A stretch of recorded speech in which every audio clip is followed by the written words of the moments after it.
1983. Back with you with another YouTube live. Thank y'all for joining me on this live stream.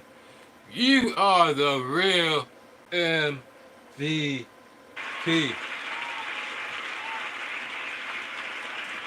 Thank you very much. Thank you very much. Thank you very much. Thank you very much. Thank you very much. Don't forget to hit the like button for your board, and don't forget to subscribe for more future live streams and videos like this. And once again, guys, you are the real MVP. It's like, guys, you are the real MVP. Give it up for yourself. Give it up for yourself. That's right. That's right. Don't forget, hit the like button for the board for the algorithm. Don't forget, hit the like button for the board for the algorithm.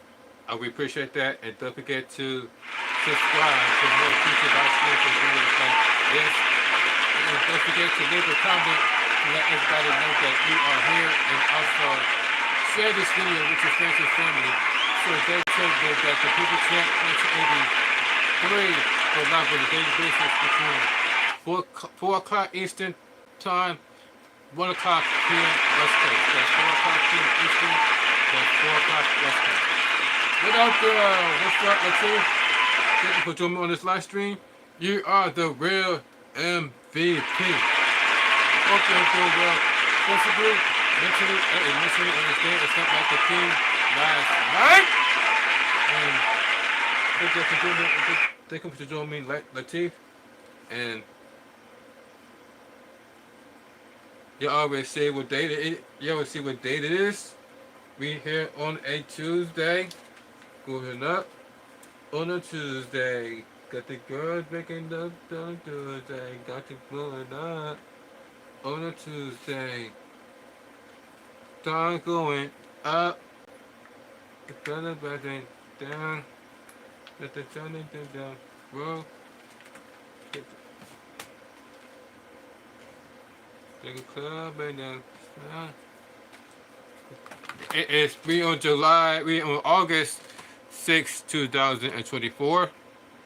There it is.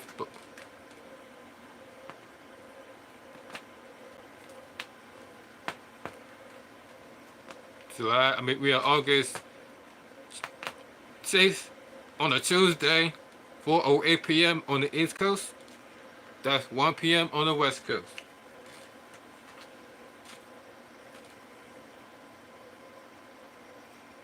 And if you're new to this YouTube channel, allow me to introduce myself to you guys. Guys, this is the People's Champ 1983. What up, though? What up, Detroit? Thank you for joining me on this live stream. You are the real MVP. Hope you're doing well physically, mentally, and emotionally on this day, and slept like a king last night.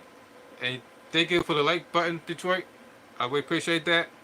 And in case you are new to the channel, for the rest of you guys, allow me to introduce you guys to this channel to you. This is the People Champ 1983.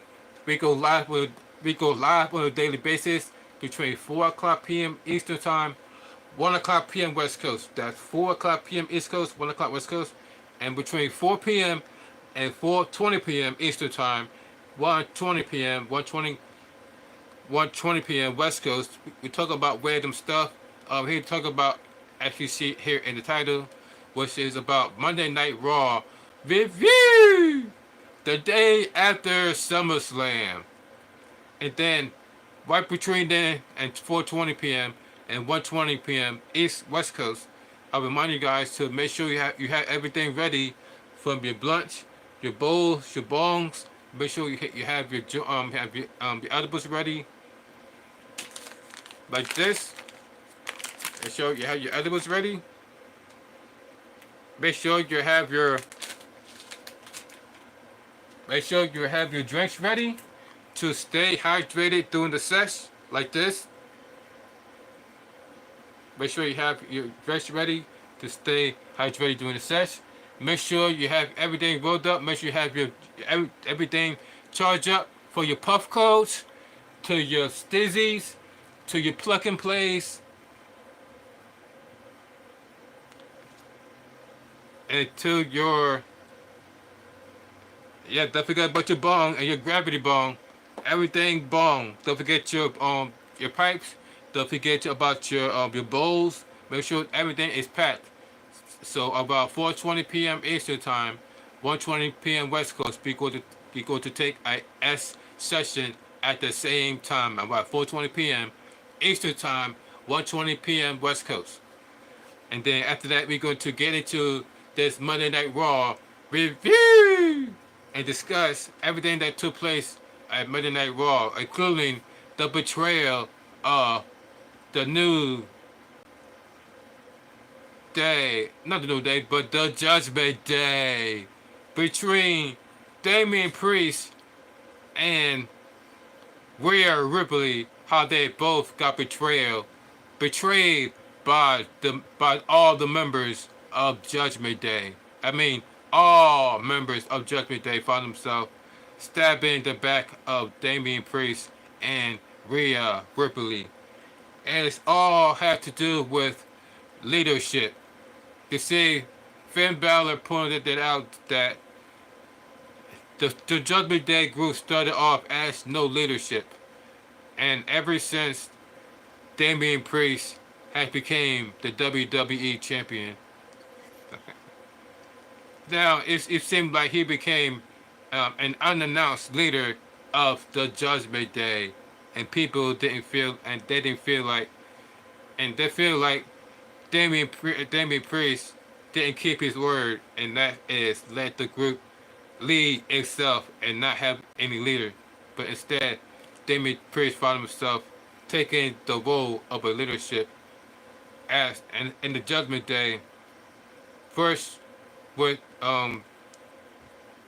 he started to tell Dominic Mysterio what to do when it comes to Rhea Ripley and Liv Morgan. And then he also started to tell Damian Priest what to do when it comes to him winning the tag team championships with Dragunov, thanks to the help of Liv Morgan. And legend, and then and we're also going to talk about the how Gunther is now the new WWE champion, thanks to the help of his own Judgment Day member, Finn Balor. I was like, wow.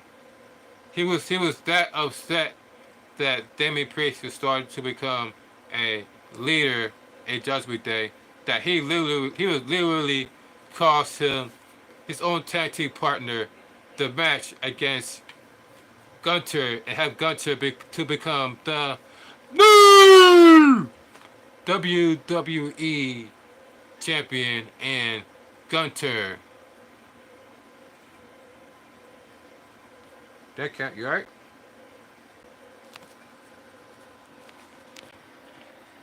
Look at this cat.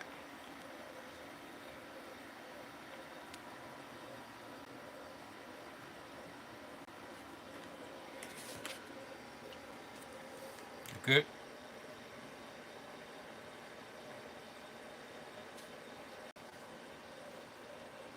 Good cat.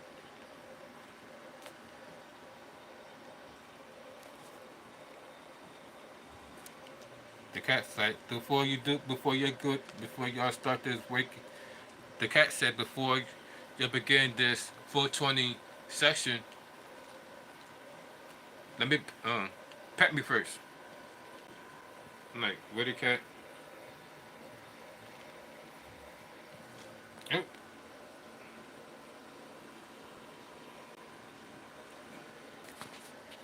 hey cat.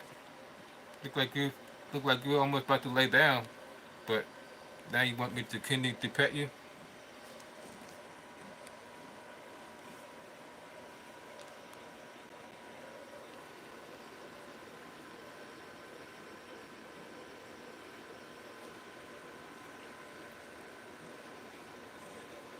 You see the cat? You see the cat? Known as Garfield. Say hello to Garfield, everybody. This is Garfield.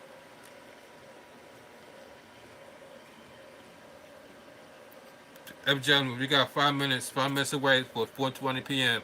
Eastern time. So make sure everybody is getting ready to grab your joints, get your joints ready, get your blush ready, get your. No,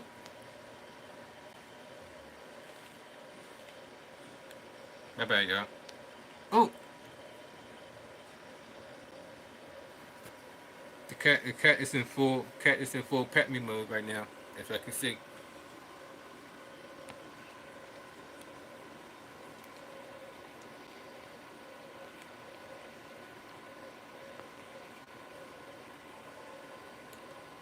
The cat is not. You're not going on with the show without you petting me first.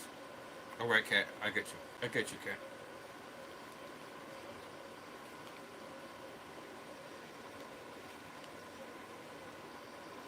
Guys, we are less than 5 minutes away, so hope you guys are getting ready. As I already got my stuff charged up right here.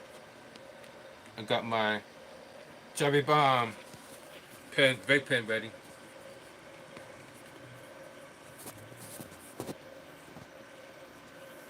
Cat, right? Look.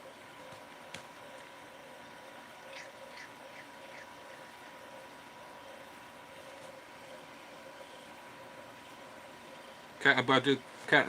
You got less than 4 minutes before the session. Cat, you done already?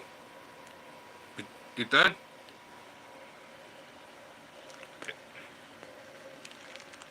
Is that it?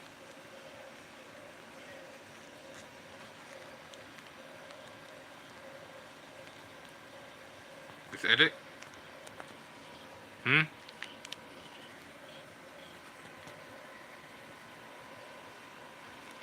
Is the cat looking into the camera?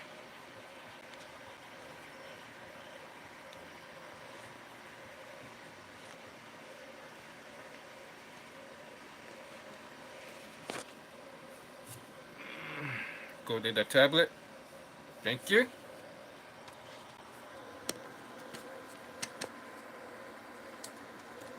Bye, ladies and gentlemen. He would not leave me alone until I pet her. Pet him. Guys, we are less than 2 minutes away, guys, to 420. 2 minutes. We got 2 minutes.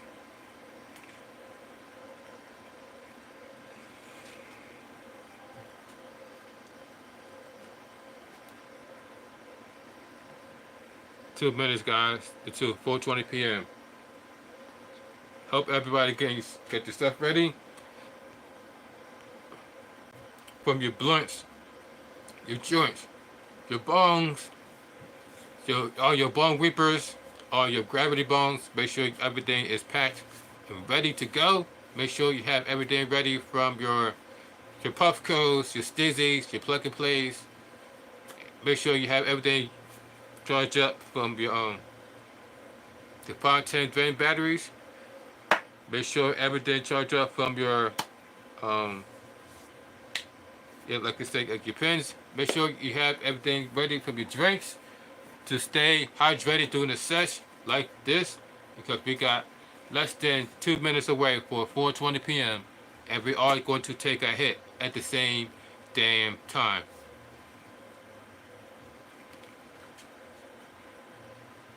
For 19, guys, got one more minute.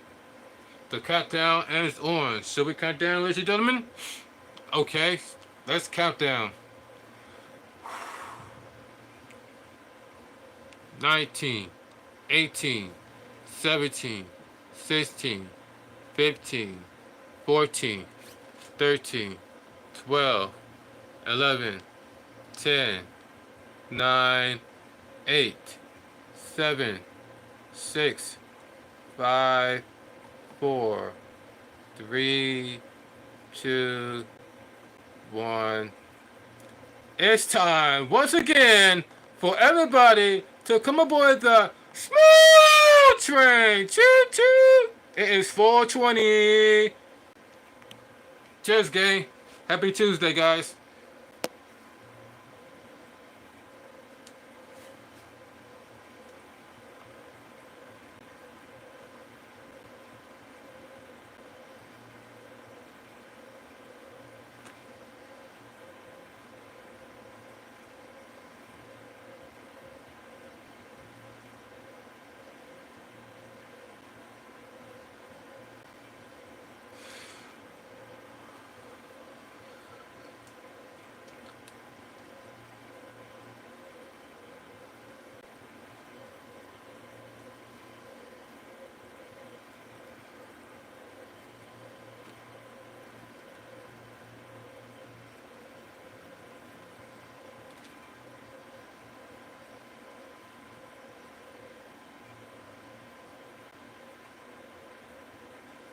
Bone Whippers.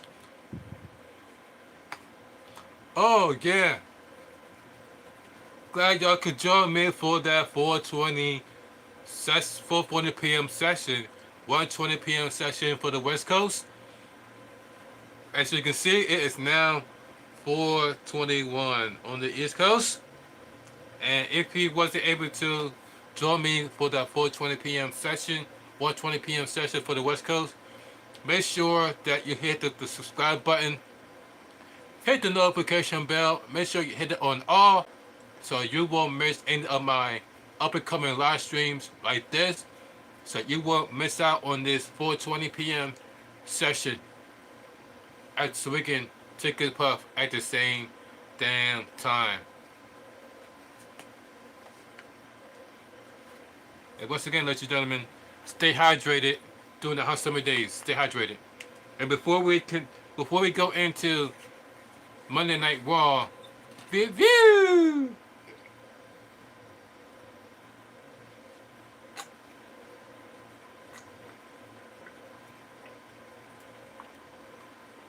stay hydrated, ladies and gentlemen. Stay hydrated.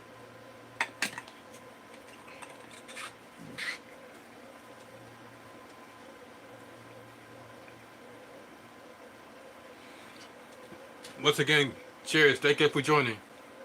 You didn't have to be here, but you are here. And because you are here, I thank you. And the way that I say thank you, I'm going to take another blinker for each and every one of you. And in case anybody didn't tell you guys yet, you are smart. And this is no homo, no Didi, no Meat Mills, no Anton Daniels, and no Fabulous. But thank y'all for you are smart, beautiful, kind, and wise, and you have plenty of potential. It has a lot to offer. And do not let anybody tell you guys any different. That goes for you, Latif. That goes for you, Detroit. That goes for you, you, you, you, you, you, you, and you! Don't let anybody tell you guys any different, because you are special in your own way. I'm special in my own way. That's what makes us special and unique. So cheers to the uniqueness of us, ladies and gentlemen. Cheers. This goes out to you, you, and you.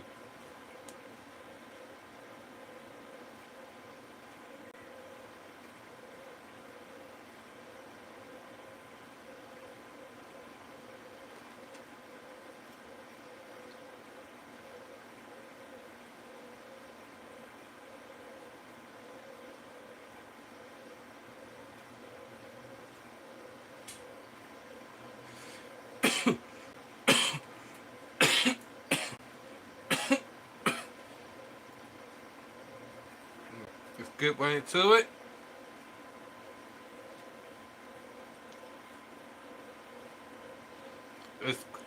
And who watched Monday Night Raw last night, ladies and gentlemen? Put in the comments. Who was able to watch Monday Night Raw that took place last night? Mm.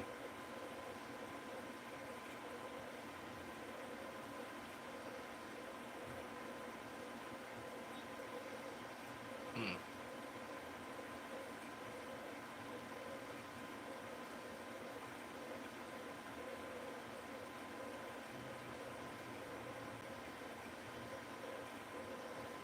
Oh my. You say, you know what I did? I had Latif did. Okay, that's it. That's what's up. Mm.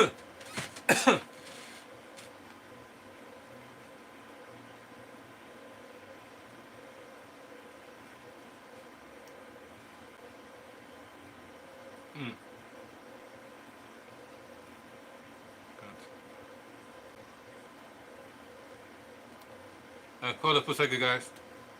Got everything ready?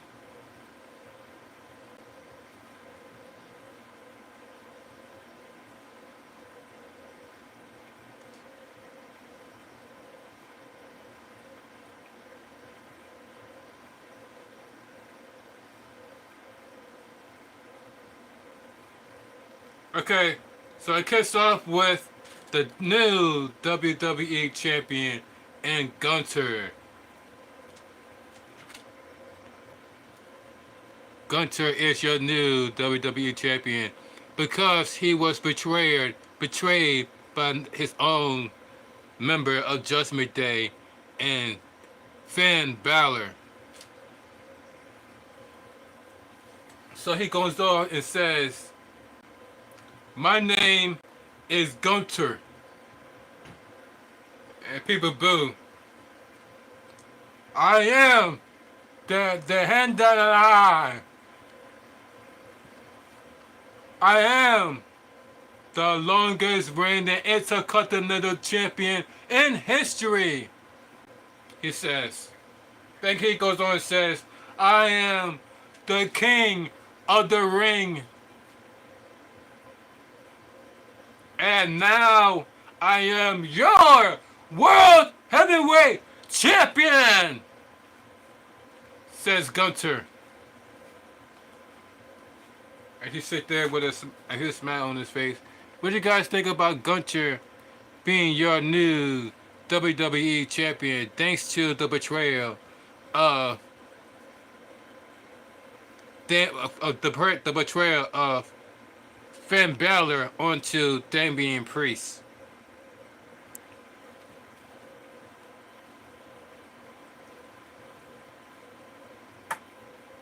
Then he goes on and says, "Tonight, the new legacy begins that let's be honest, this title at this company deserves so much more for a very, very long time. So if you think what I've done with the Intercontinental Championship is historic, just watch and see what I'm going to do as the World Heavyweight Champion," says Gunther. "Because in this ring, I'm above everybody here. I'm ready and prepared for anyone and anything. There's nothing that can catch me off guard.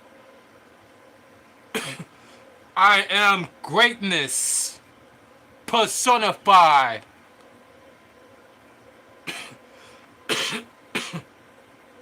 Then goes on to say, after fans, some boo and some fans cheer. You got this reaction.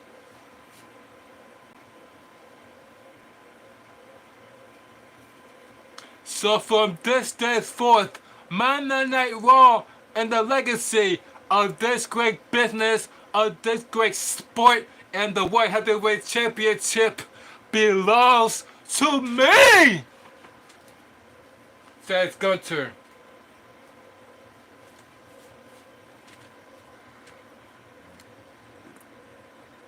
There you go. What you think about Gunther being your World Heavyweight Champion thanks to the interference of Finn Balor onto Damian Priest?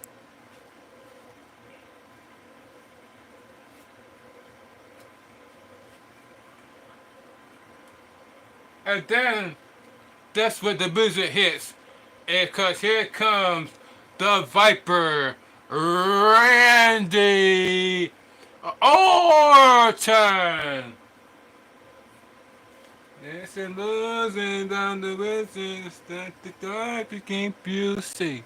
Then there's dust I cannot open. There's no questioning no. It is Randy Orton. Then the first, then the savior. So then, look at that.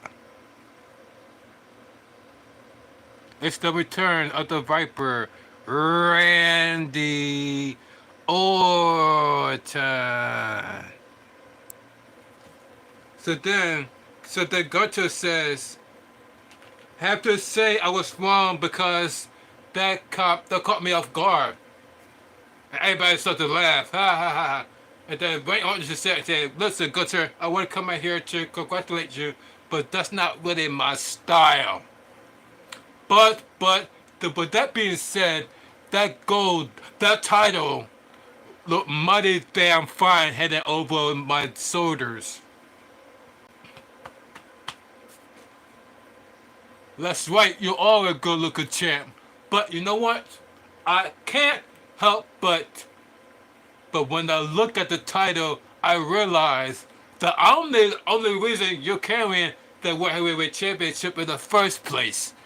Everybody's like, oh, now you got your title shot at SummerSlam because you beat me at King of the Ring. But didn't you really beat me at King of the Ring?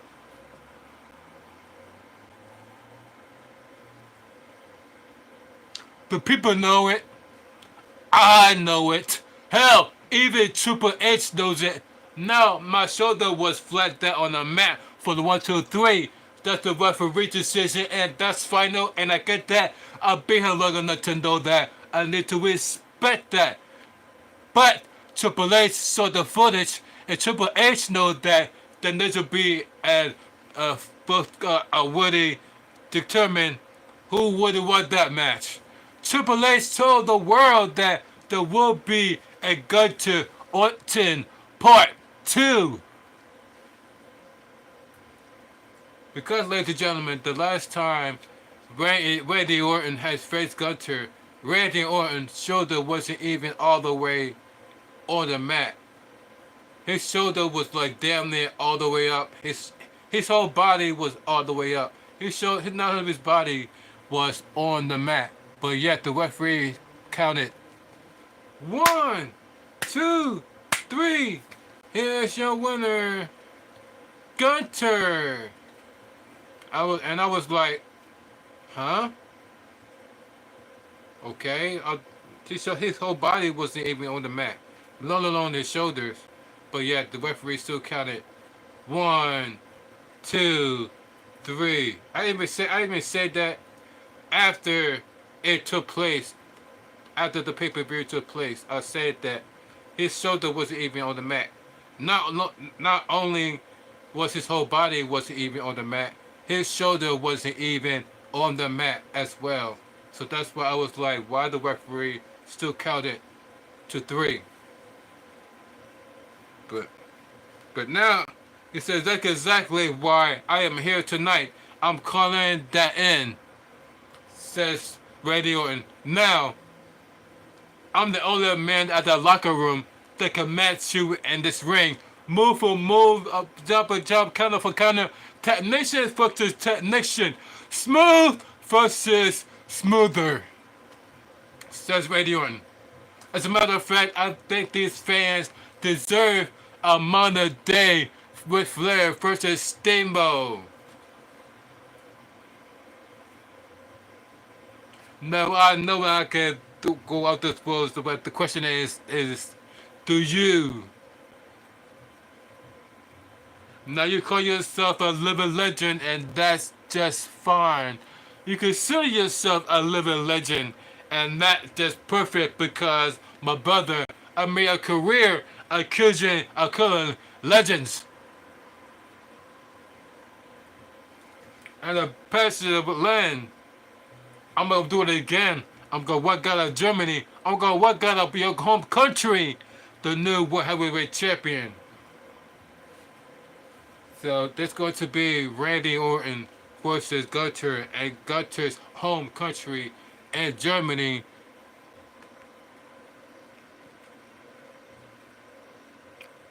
Who's that's going to win this match between Randy Orton and Gunther? Do you think that Gunther is going to retain his World Heavyweight Championship, or do you think that Randy Orton is going to become the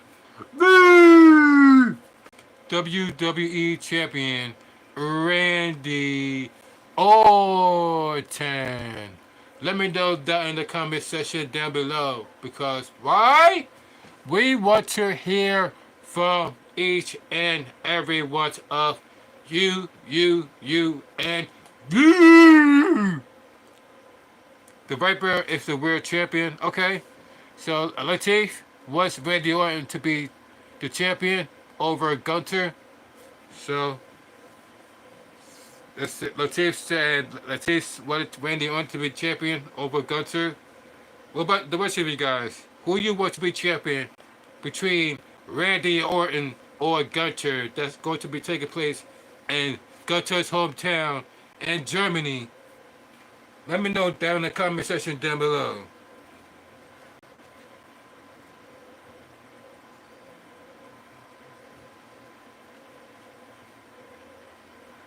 Meanwhile, the fans are chanting, Randy, Randy, Randy, Randy, Randy, Randy.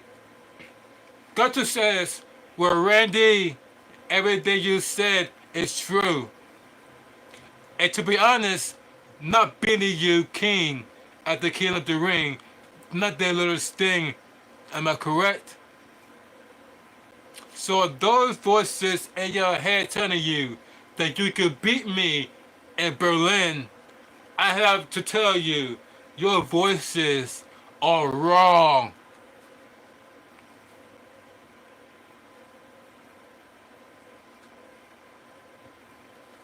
Randy Orton. The fans are fat chanting RKO, RKO, loud as hell. RKO, RKO. Gunther says, I am accept. And then throw the mic down and stick out his hand and to shake the hands of Randy Orton as he wants to face Randy Orton at Germany, Berlin, for the WWE Championship. Thank you, Kendra Woods. Thank you for the subs. You are the real MVP. Hope you're doing well physically, mentally, and emotionally this day, except like a queen last night. And thank you for the sub. I really appreciate that. And excuse me, ladies and gentlemen, I'm going to plug in this so I won't find myself. And thank y'all for joining me on this live stream. You are the real MVP. Get up, give it up for Kendra for the new sub. Get up for Kendra, ladies and gentlemen. Give it up, give it up. And what you guys think about the feud that's going on between Randy Orton and Gunther? Has Gunther accept the challenge of Randy Orton to face? No problem, Kendra. You're welcome. As Randy Orton, as Gunther accept the challenge of Randy Orton at the next pay-per-view, was going to be in Germany.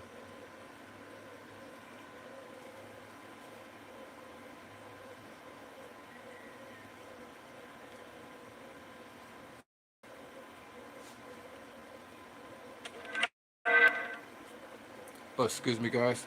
Turn off my notifications. Keep forgetting. There we go.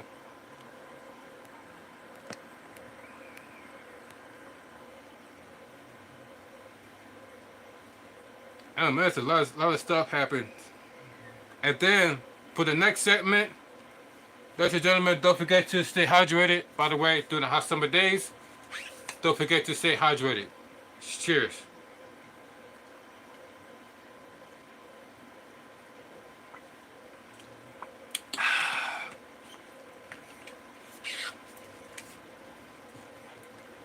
Go to take another and for those of you that want to partake in the X section, we're going to take an X6. I'm going to take a little break before we begin this next section. So cheers, guys. Cheers, gang.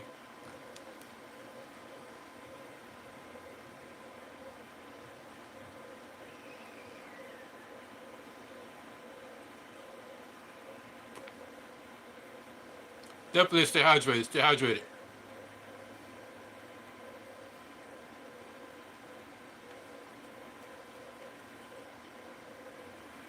And stay cool. Like stay in. If you're outside and out and about, stay and try to stay in the shade to keep yourself cool. And also grab a drinks like either grab water ice, grab like a Slurpee, grab a water ice cream, popsicle, anything. to keep yourself cool during the hot summer days like this. So, quick reminder, quick reminder.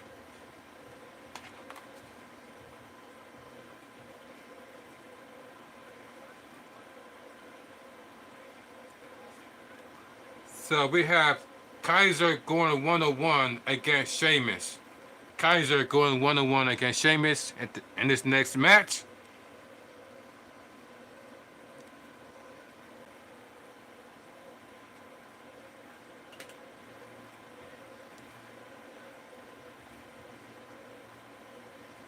At one point in this match, Pete Dunne thought that he could interfere in this match. Oh! But Sheamus moved out of the way just in the nick of time. He almost got hit with a shillelagh by Pete Dunne. Pete Dunne is still butthurt over the fact that the Bulgarian Brute was separated because Sheamus wants to go, no pun intended, solo. He wants to go solo, and Pete Dunne never forgive or forget Sheamus ever since. In fact, he wants blood against Sheamus for wanting to go solo and wanted to go pursue his singles career as WWE Champion, than to move on the career as a group, the Bulgarian group. The same Bulgarian group that's injured Big E is the reason why Big E is no longer wrestling for WWE, because one of the Bulgarian group members injures the neck of Big E Langston. So that is the real reason why Big E is forced to be on the shelf, maybe permanently, of WWE. It's because of one of the members of the Bulgarian Brute put Big E on the shelf with a belly-to-belly suplex that landed him right on his neck. As you can see, Pete Dunne, Sheamus moved out of the way before he got hit with a shillelagh by Pete Dunne. Once again with a shillelagh, this time Sheamus moved out of the way, and then that's what Sheamus with a knee right to the face onto Pete Dunne. As you can see, boom! Right to the freaking jaw. Sheamus big knee into Pete Dunne, knocking Pete Dunne out. And then he went right back into the ring and then continued the match against Kaiser. But then Kaiser then with a step up insecurity, covering out 1, 2. Sheamus kicks out at 2. As you can see, Sheamus kicks out at a count of 2. Sheamus almost cost himself this match, but he was able to kick out by the count of 2. Now Kaiser is like snapping, telling about some no. He begins to pick him up and go for the finishing move. But then Sheamus counters. Sheamus with a knee caught up in the temple. Off the rope now, bro kick. Cover. 1, 2, 3. Sheamus with the win. With a bro kick to the face. 1, 2, 3. Pick up the victory against Kaiser and Sheamus. It's your winner, Sheamus.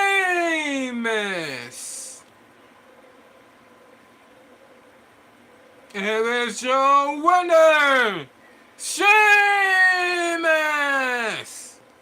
What you gotta think about the match between Sheamus and Gunther, and then try to be interfered is Pete Dunne, but then Pete Dunne got hit in the knee into the jaw of Pete Dunne by Sheamus, knocking Pete Dunne out, and then he went on to hit Kaiser with a bro kick for the 1, 2, 3, making Sheamus the victory against Kaiser. Make me guys know what you guys think about this match. Would you give it a yay or nay? We want to hear from you. It's a okay match. I wouldn't say that is a nay, but I definitely say it's okay match. So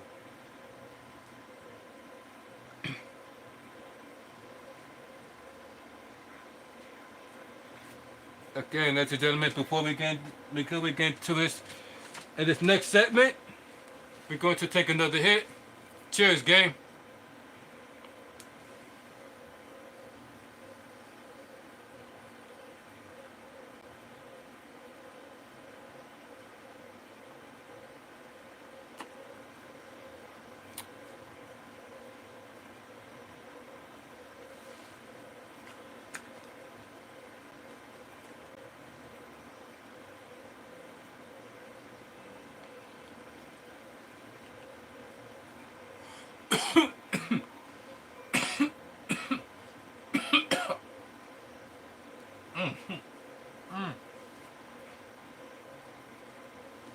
Hold for a second.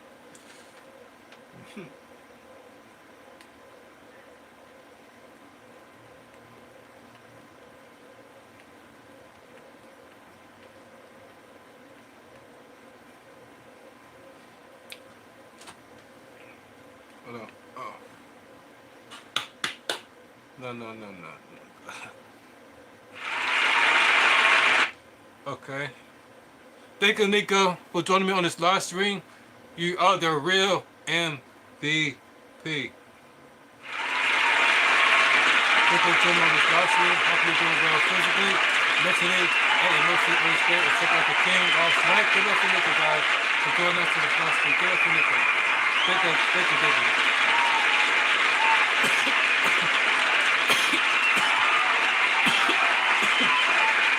That's right, Nico in the building. Give it up. And we were just about to go into the next segment, which is damage control. So it's Shayna Baszler going against Lyra Valkyria. Shayna Baszler versus Lyra Valkyria. As you guys can see.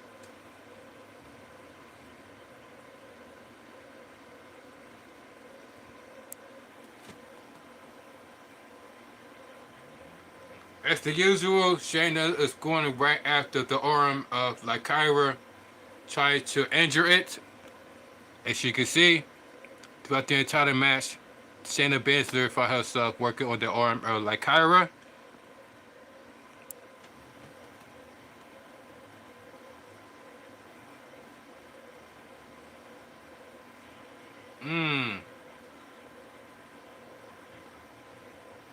As she continued to work on the left arm to soften up her arm. A crossbody, but then it's followed by a crossbody by Valkyria onto Shayna Baszler.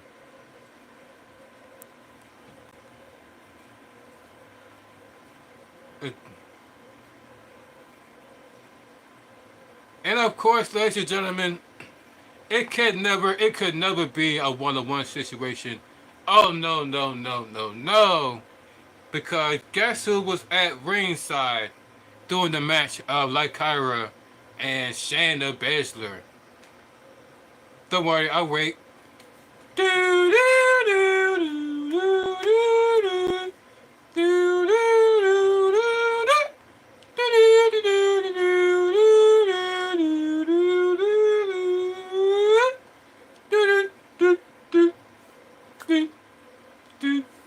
Boom.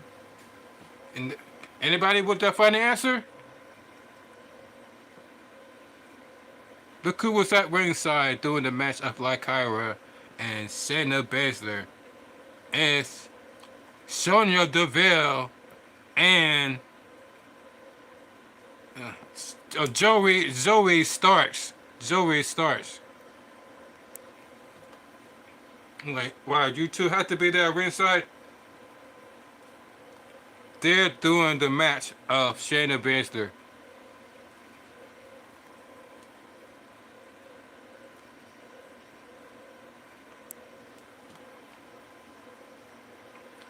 Lakara goes on the outside, but then here comes Zoe Starks, tried to interfere, but then got hit in the boot, in the face by Lakara onto Zoe Starks. She goes up, the Canadian goes up to the top rope. Took the knee a bit, and then followed by a baseball slide into the middle rope onto Sonya Deville. Look at that, by Lakira, a baseball slide onto Sonya Deville, onto the outside. There goes Deville, but then out of nowhere, that's where Shayna Baszler hit Lakira with a chokehold.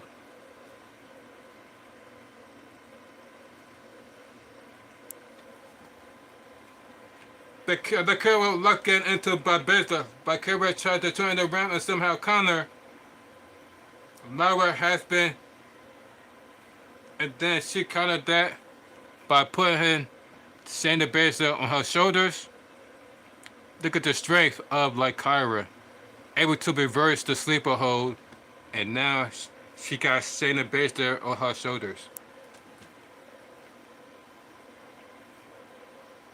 But then Shayna countered that. Oh, a bit insecurity by Carrier to Baszler. Bad to go Baszler back on her shoulders once again. And then onto, with a night win, it's a cover.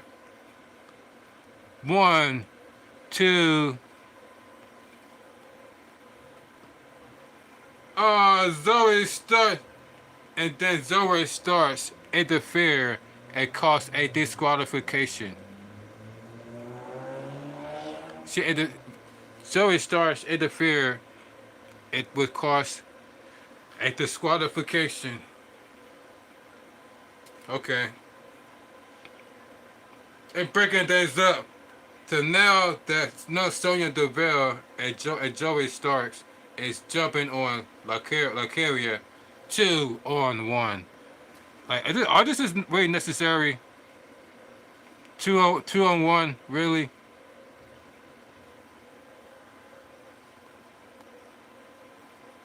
So now they continue to stop the mudhole onto Lakira, and now you got Shayna Baszler joining in and jumping in on Lakira. Story starts and Sonya Deville. But then all of a sudden the music hits. And here it comes. Damage control! As they begin to run down the ramp. Kyrie Singh.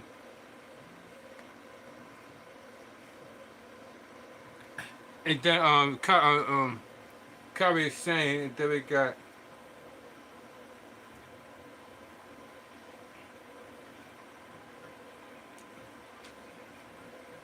Dakota Kai and Ayo Sky going in and walking the wheel, and that's all three of them start to go in on damage control. Dakota Kai, Kyrie Singh, Ayo Sky, damage control. Shayna Baszler, Sonya Deville. Joey Starks, 3-on-3. Who's the most dominant faction in the women's division? These 6 women are battling out to find out. As you can see, who you guys think are the most dominant faction in WWE? Do you think there is Damage Control, or you think it's Shayna Baszler, uh, Shayna Baszler's group, along with Joey Starks and Sonya Deville? Who you think is the dominant female force in WWE? As Damage Control made their return to Monday Night Raw. Look at that. Let's taste. Let's taste.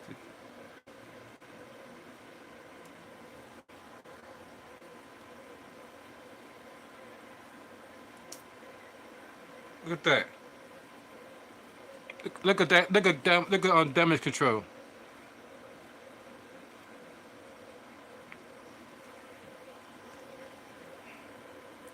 So what was? Do anybody knows what was the purpose?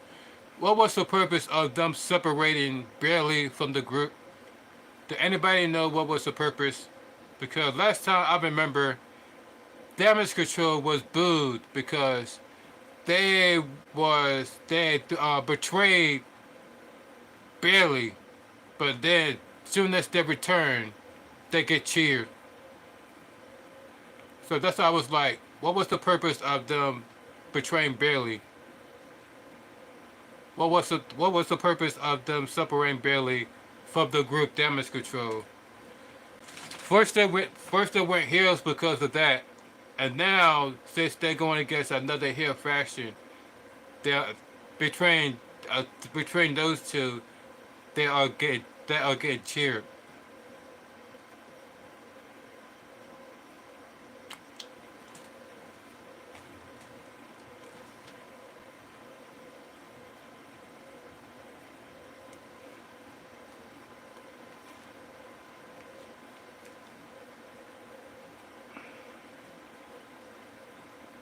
Wow.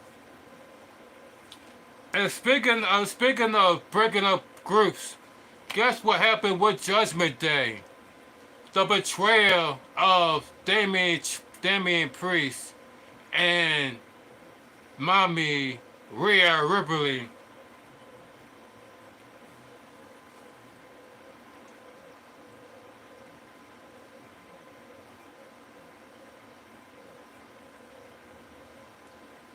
Damian Priest.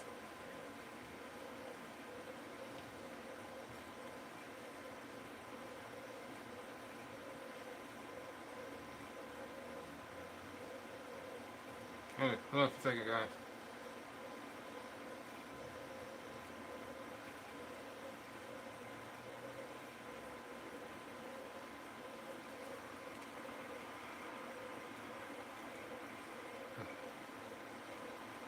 Is this it?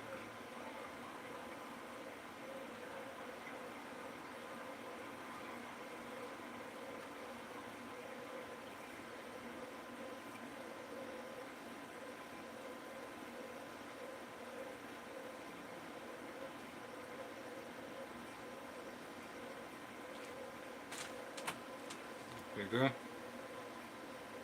Back it ready. Hold on for a second, guys.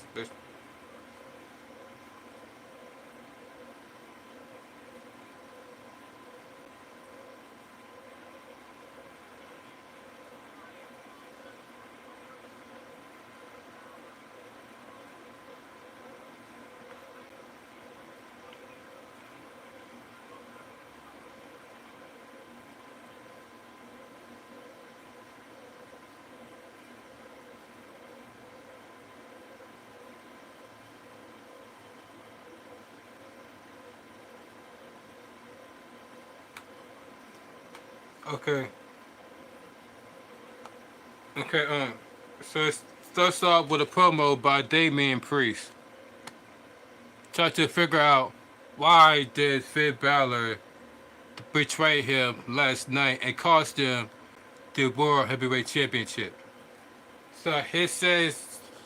So Damian Priest says every every part of my life I've been on my own. Most of my life I've been on my own. That was until I found the Judgment Day. They gave me the reason to fight. They made me feel like I belong somewhere. But then last Friday, at the premiere of my documentary, I heard what people had to say. What I meant to them, and I see you on tonight. I hear you. I see you. And I realized that my family got a whole lot bigger. So Finn Balor, let me introduce you to my new family. And he posts out that his fans is now his new family, and not the Judgment Day, as they betray him. And Damian Priest and no, and also Rhea Ripley.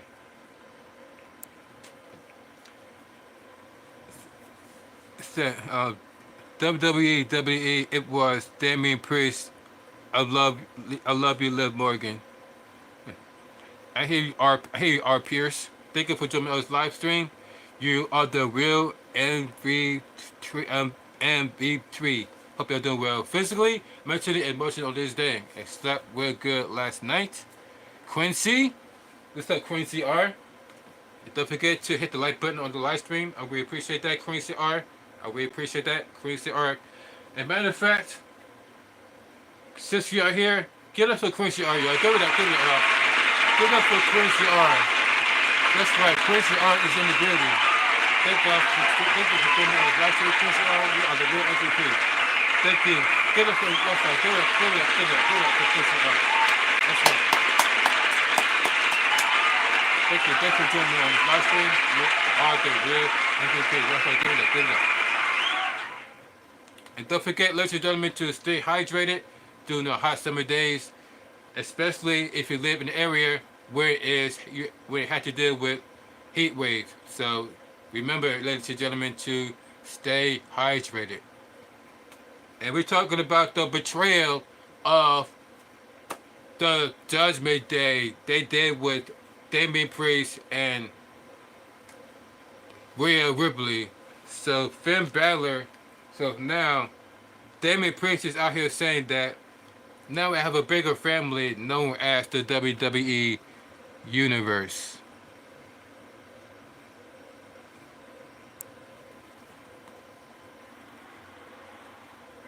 They said, Finn Balor, listen to me closely. When you were suffering, know that I'm the reason for your pain. So get your ass out here and let the beating begin. They throws the mic. Now he just patiently waiting for Finn Balor to come out here so he can get these hands. No pun intended to Braun Strowman. Get these hands.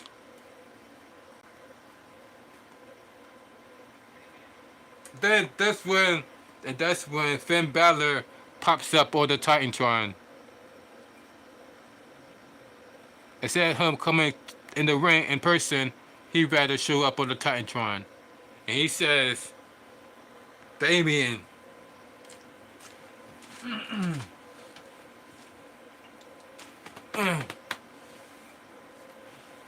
and before I continue, ladies and gentlemen, don't forget, like I said, ladies and gentlemen, stay hydrated. Especially when I had to compete everybody's promos, I had to definitely stay hydrated. Cheers, Dang.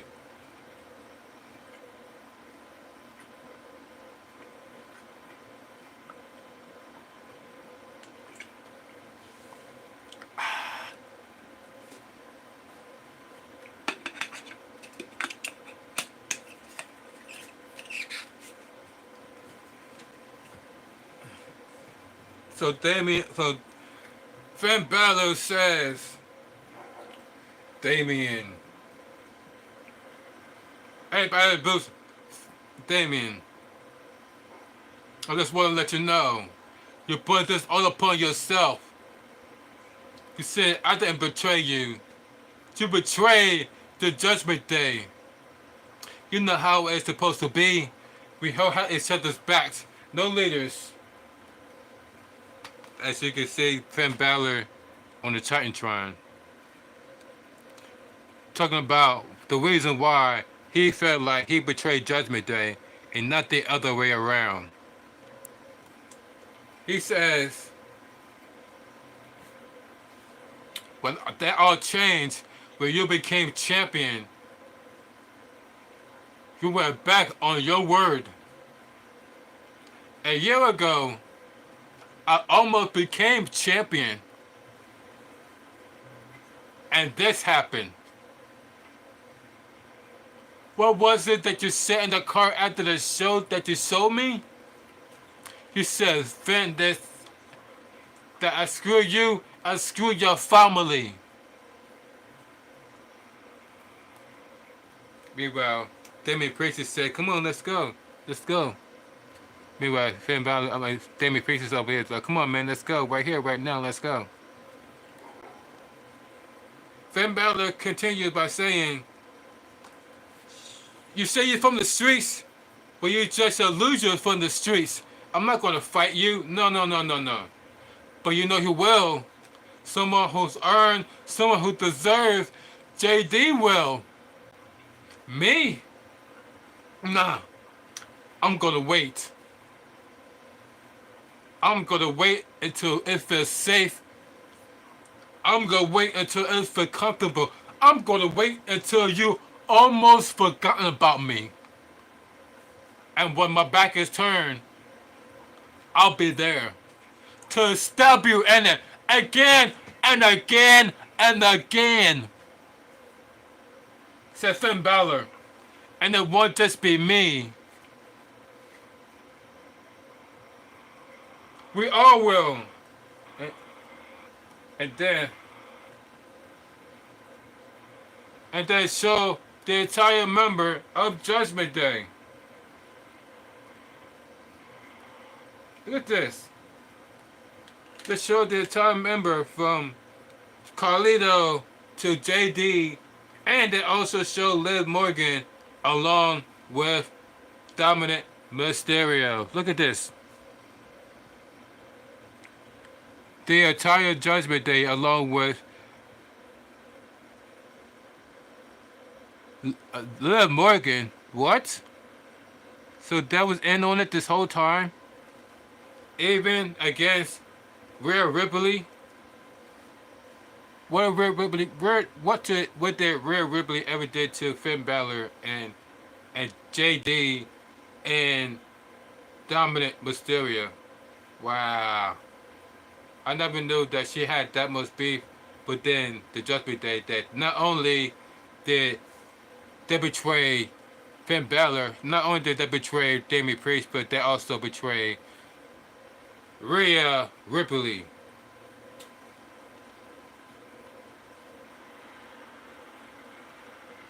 Look at this. Look at the look of Damian Priest's face. You can tell he is pissed. I wonder what Rhea Ripley has to think. I wonder what Rhea Ripley has to think about this, because y'all already know what Damian Priest. We already know what Damian Priest thinks about this. So what does Rhea Ripley have to think about this? That's crazy. What do you guys think about the betrayal of the Judgment Day onto not just Damian Priest but Rhea Ripley? That's crazy, right? Once again, groups are said to be breaking up under the leadership of who? Triple H. It always started with the bloodline and the Civil War when we got Roman Reigns going after Solo and his new so-called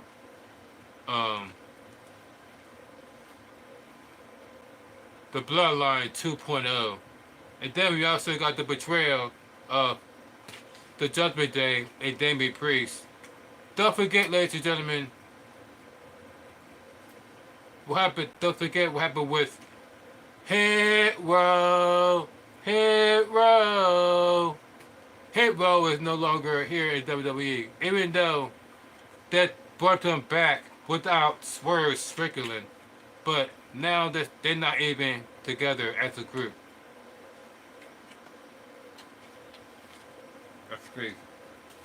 And don't forget, ladies and gentlemen, we also have the tag team within Braun Breaker and Baron Corbin. They were former NXT Tag Team Champions, but they are no longer together as a group. And now you got Baron Corbin teaming up with Apollo Crews. Baron Corbin is now teaming up with Apollo Crews. That's right. Baron Corbin is now teaming up with Apollo Crews.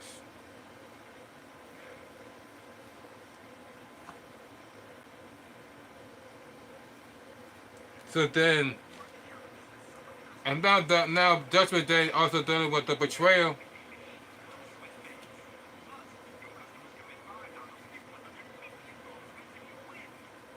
And oh yeah, ladies and gentlemen, don't forget about the betrayal of Carmelo Hayes and Trick Daddy Williams. Whoop that trick. Whoop that trick. Whoop that trick. There was a tag team in NXT, but guess what? They ended up in that breakup storyline. So now they're not all even together anymore. Why? Because the leadership of Triple H. It's like I keep saying, guys. Triple H do not like tag teams. Triple H do not like factions. It's because every time I turn around, he has damn near every tag team break up or have every tag team go their separate ways. Proven with the team of I just mentioned with Carmelo Hayes and Trick Daddy Williams. They was a tag team. There was a tag team. I think that was every tag team champions. But then Carmelo Hayes betrayed Trick Williams. It's like either they decide to go their separate ways or somebody is stabbing somebody in the back. This proven with Carmelo Hayes and Trick Williams. And now the same thing is happening with the Judgment Day. That's why I'm saying, come on, Triple H. You're not doing too good when it comes to these factions, man. Because damn near every tag team seems like somebody is always seems like they're better than the group. So they decided to backstab somebody just to say that I'd rather to go, no pun intended, solo. And guess what's going on with the bloodline, ladies and gentlemen? And guess what's going on with the bloodline? Civil war. They can't even get along with each other within the bloodline.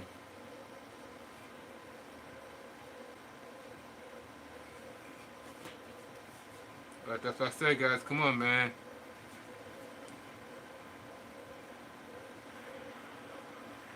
So in the ring, we have Chicago's own CM Punk.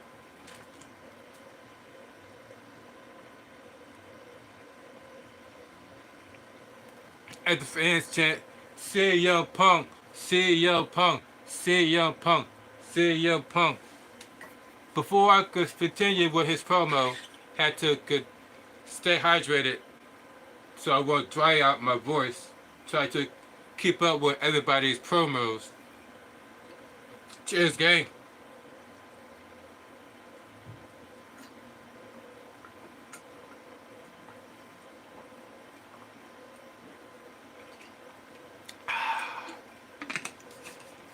So CM Punk kicks up with a promo by saying this.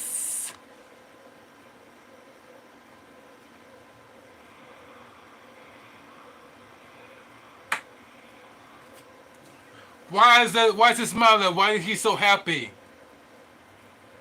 We'll get to that in 1 second. Before I do that, I just want to take a quick minute to shout out, kiss and flowers to my good friend, my teammate, my girl Bahamut.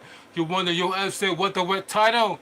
It's been a busy week. I didn't forget. Congratulations. I love seeing good things happen to good people, and I love watching hard work pay off. So why am I so happy? I lost Saturday. Bit Al at SummerSlam. I said I was going to do things that I didn't do. This is why I'm happy. Say CM Punk.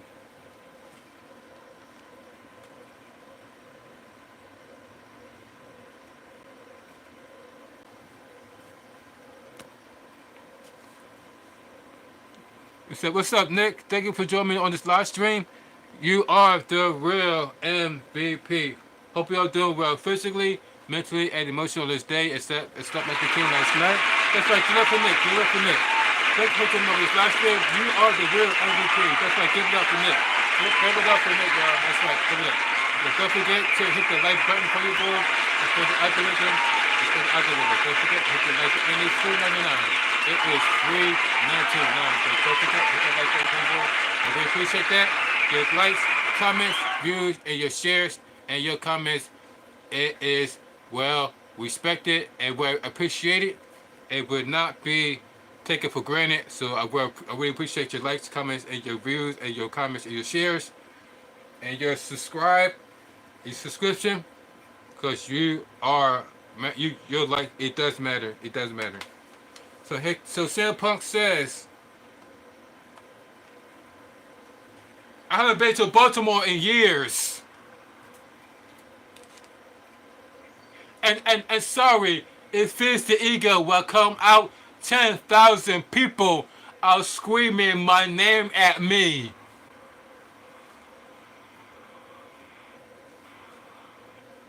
Meanwhile, look at the crowd, ladies and gentlemen. Look at the crowd. Look at the crowd as they are chanting CM Punk, CM Punk, CM Punk. Look at that. Look how many people that was in attendance for Monday Night Raw. For CM Punk. CM Punk. CM Punk. Look how many people is jam-packed in the arena. That was a lot of people. That was a lot of people, guys.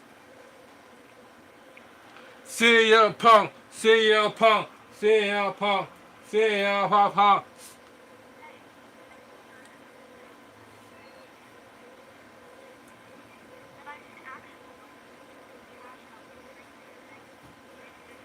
But makes me happy. Losing doesn't.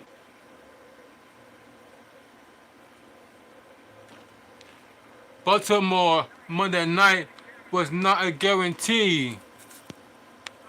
I'll imagine a lot of you getting that done. I get back up. But some people that hate me because I don't stay down. When I said Slumber there was a guarantee that in January I was hurt and all this was taken away from me, that's why I came back. That's why I had the mental return. That's all taken away from me. And I was told 9 months. 9 months. You wanna know why I'm happy right now? You wanna know how I'm proud of myself? Oh yeah, by the way, this is fast. This is past 2 charging, so I'm able to still use my mic and still able to charge this at the same time. This is fast. This is past 2 charging. In case y'all was wondering. So that CM Punk says, first time in my life, it's because I said 9 months and I didn't. 5 months, not 6, 5. It's a big bad man, the 2 McIntyre walking around here, 6'5", 265, tough son of a bitch. And he hurt me, and happens, but he gloated about it. He said he prayed about it, put my name on his shirt, said he wanted to ruin my life, told lies about me, to make him feel better about himself. So why am I happy because I lost to McIntyre? Because I'm back. SummerSlam was the start. I know people's vote to WrestleMania starts in January and the Royal Rumble March starts in Saturday. And I start the battle before and I made my way all the way to the top. Where will CM Punk be if it wasn't for the fans? Where will CM Punk be if he stayed down for the last time he lost the championship?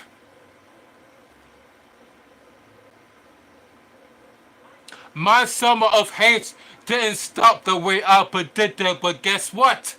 It's still summer. And I say, this past how the pack out of beautiful people deserves less CM Punk talking and more CM Punk fighting. And people began to cheer. Round 2, I want Joe McIntyre because he said he's going to put me in the ground and I'm still standing. There's still air in my lungs. There's still blood in my veins. As long as that happens, and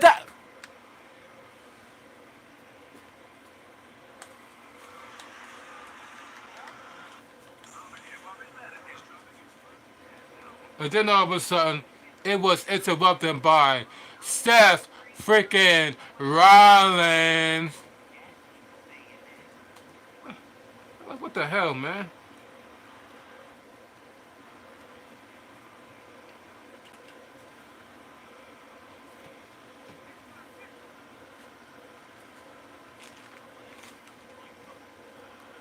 Look at that, Seth Rollins. What do you think about Seth Rollins' dark drip drip? What do you think about Seth Rollins' dark drip drip drip? Let me know in the comment section down below. Dark glasses, dark leather.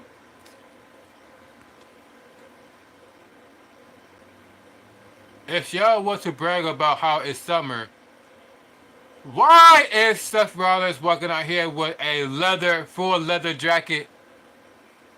It's supposed to be in the middle of summer. Why is Seth Rollins walking out here with a full leather jacket? And it's the middle of summer. Why is Seth Rollins walking around with a leather jacket? And it's summer.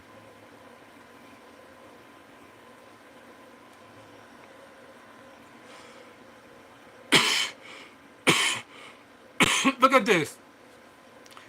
CM Punk mentioned that it is the middle of summer, but yet Seth Rollins walking around in a full leather jacket. And it's summer. Really, Steph? We really want us to believe that you was out here with a full leather jacket and it's summer. We really want us to believe that, Seth Rollins. Look at this. Look, he has on a full leather jacket. And it's the middle of, and we in August. We're in August, ladies and gentlemen. That means that we are dealing with heat waves in some areas. In some areas, we are dealing with fires.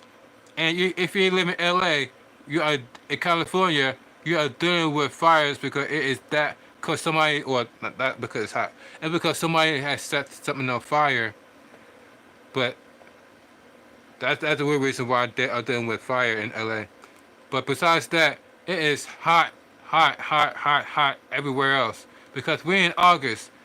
But this dude is out here wearing a full leather jacket. Why is he wearing a leather jacket in August, guys? Let me know in the comment section. Let me know. Why is he wearing a full leather jacket in August? Make it make sense, guys.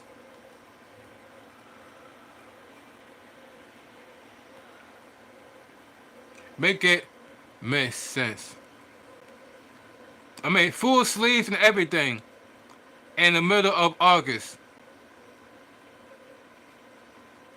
Its temperature is over 100 degrees. And this dude got on a full leather jacket.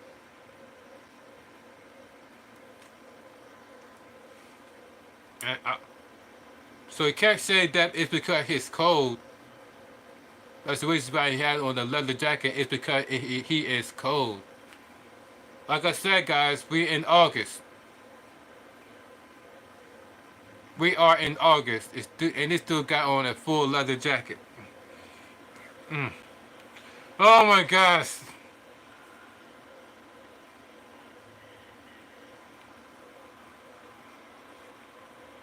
We're next. This dude gonna come out here in a full sweater. Oh my god.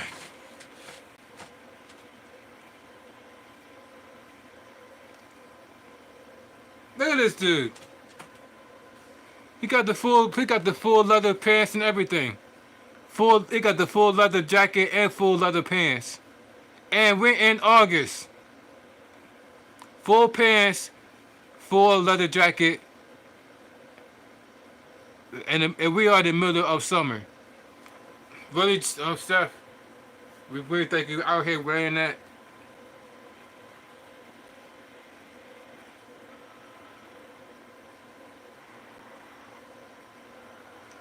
So then he began to take off his leather jacket because it looked like Seth Rollins is looking for a fight. So he takes off his leather jacket. He begins to stare down CM Punk in the eyes. Then he begins to grab a microphone from the back of him.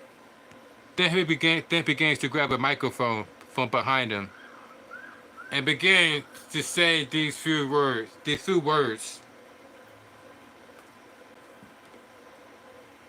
You're in a good mood,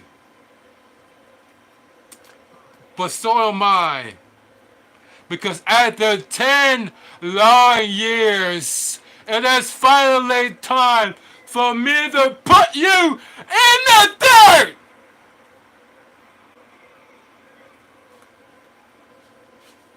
And begins to walk by the ring.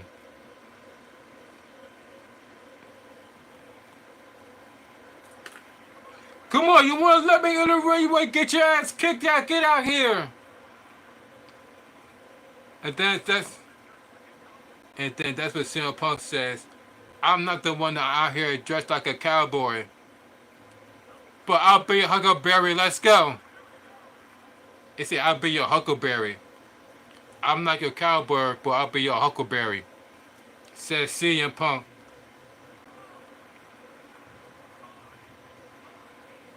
And then out of nowhere, Drew McIntyre begins to speak over CM Punk and Seth freaking Rollins. Punk, guys. It's like, where is this guy's coming from? Oh, there he is. That part was lame. I know, right? I was like, especially the part where Seth freaking Rollins decided to come out in a full leather gear, and we are in summer. He got on a full leather jacket, full leather pants, and we are in August. Some places we are over 100 degrees. He got on a full leather jacket with leather pants.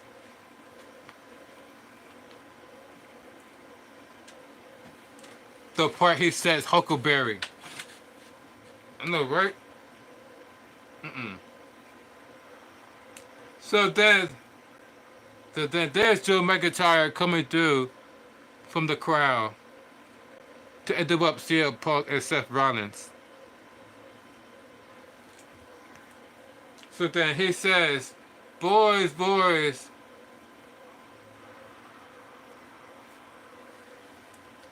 So then he began to say, what is with all this negativity? Tonight's the night of celebration. Everybody's talking about the biggest mess of SummerSlam when Joe McIntyre beat CM Punk and Seth freaking Rollins counted to 1, 2, 3. Punk, I think I've earned your undivided attention at this point. I'm gonna say nice things about you. I'm gonna talk about your favorite topic, CM Punk. You suck me, mate.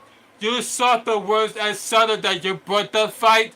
You prove that you still got it. Says, says, says Drew McIntyre.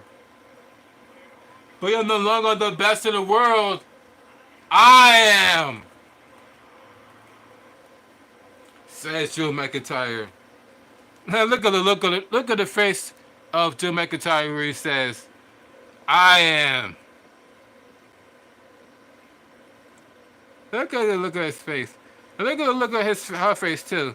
that's funny. Yeah, they're really laughing at. Like, come on, guys, you're going to keep staring lovingly into each other's eyes, or you gonna look over here. I know how to get your attention. Guess who's still in my corner, Punk?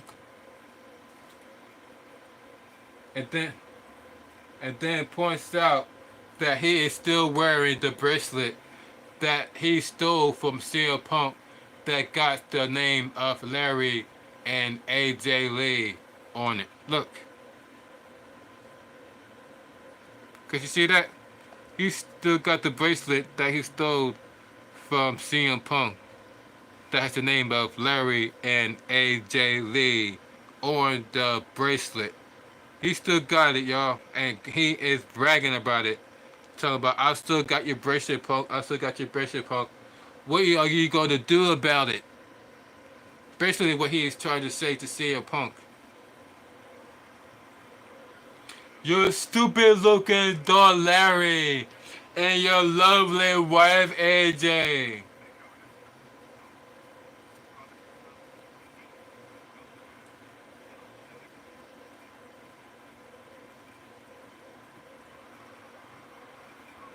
And CM Punk has enough and went straight for Drew McIntyre.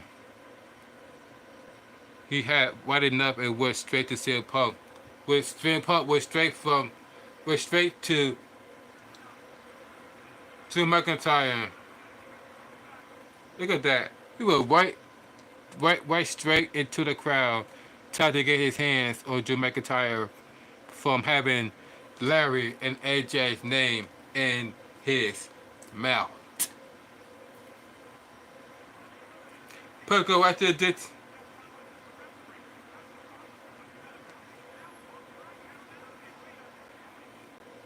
And then Drew McIntyre, like a little biatch that he is, he decided to run and not run towards CM Punk and fight him.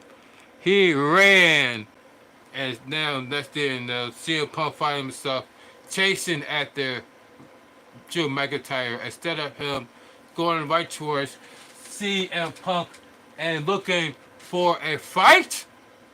He decided to run, and now CM Punk is now running after Drew McIntyre.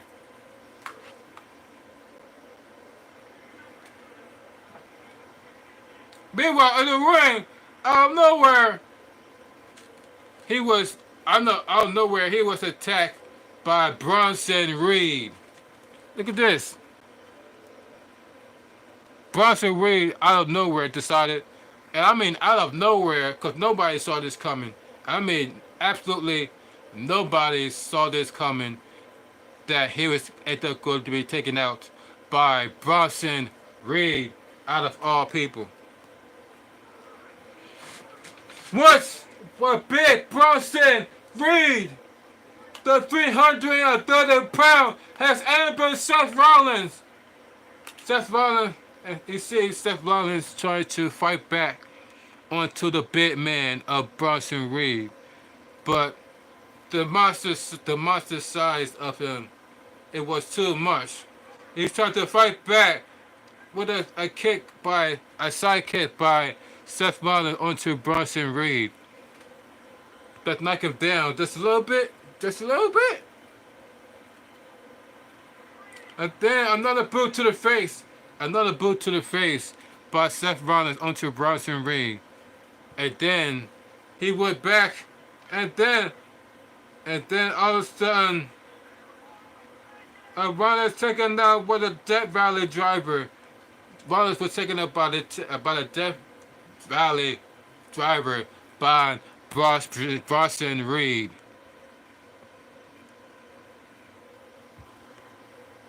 But then, ladies and gentlemen, boo! And then at the same time, onto Seth Rollins by Bronson Reed. Why is all happening? What did Seth Rollins did to deserve this beating by Bronson Reed? What did Seth Rollins did to deserve this, guys? Another senton bomb! Another senton bomb by Bronson Reed onto Seth freaking Rollins. What did Seth Rollins do, guys? What did he do? A 330 pounds is beating the hell out of Seth Rollins, said being announcers. He had made a statement in Baltimore. So Monday Night Raw has taken place in Baltimore, Maryland. Baltimore, Maryland is where Monday Night Raw was last night, ladies and gentlemen, in Baltimore. What it do, ladies and gentlemen? What up, though? And then out of nowhere, a splash was given by Seth Rollins by Bronson Reed. Boom! And then you could tell that Seth Rollins was feeling that the first time. The first time Seth Rollins was feeling that. The first time Seth Rollins was feeling that splash by Bronson Reed. But Bronson Reed was not done yet. He wants to bring this on purpose. And then he's gonna drive Rollins to the... And then again, a 330 plus pound gave Seth Rollins a big splash onto Seth Rollins for the second time. 2. Oh, another tsunami by Bronson Reed onto Seth Rollins. But Bronson Reed said that I'll make my own statement. And that's exactly what he had to do. Making a statement by taking out Seth Rollins with the second tsunami onto Seth Rollins. But ladies and gentlemen, that is not it. That is not it. Ladies and gentlemen, that is not it. Because we got everybody coming in to referee, we got security, we got the aide. Everybody come in to check up on Seth Rollins. The guy, what is this all about? This came out of nowhere. What did Seth Rollins did to deserve this beating towards by Bronson Reed? We already know that he was dealing with the feud with CM Punk. We all know that he was dealing with the feud with Drew McIntyre. But where did Bronson Reed come from? And now, because of Bronson Reed, Seth Rollins is maybe put out in the shelf for a quite some time. So, what is this beef that Bronson Reed had with Seth Rollins? Let me know down in the comment section down below. We want to hear from you.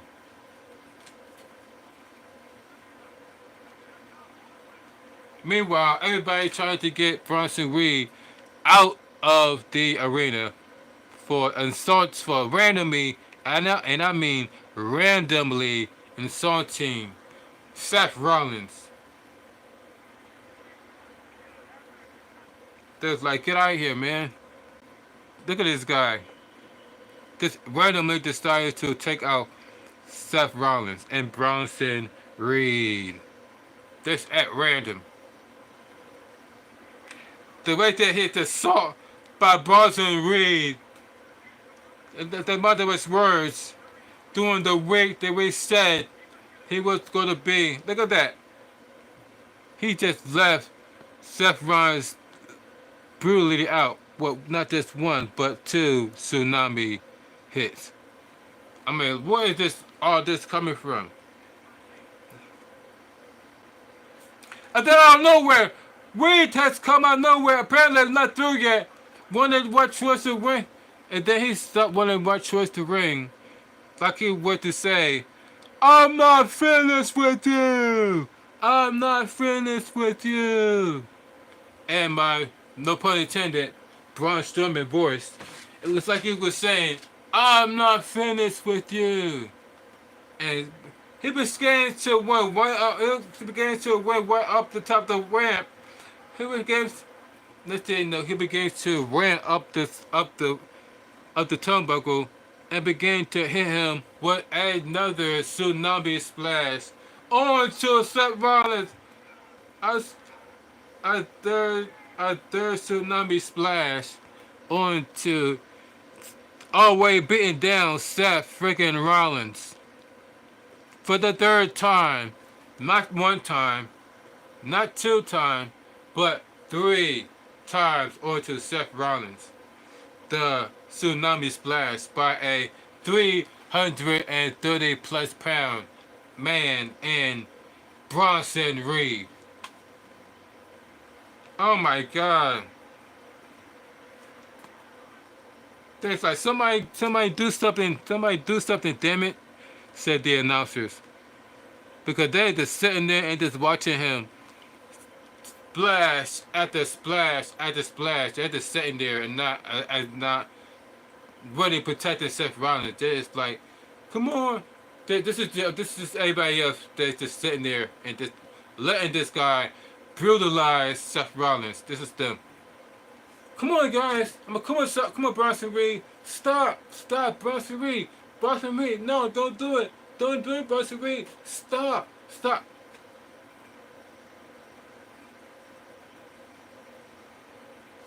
That was them the entire time.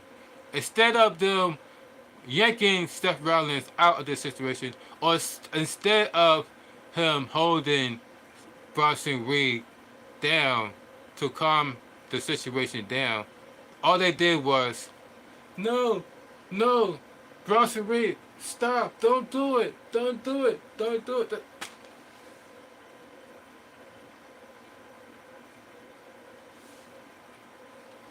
As you guys can see, they just sit there and just let this guy brutalize Seth Rollins. Nobody just.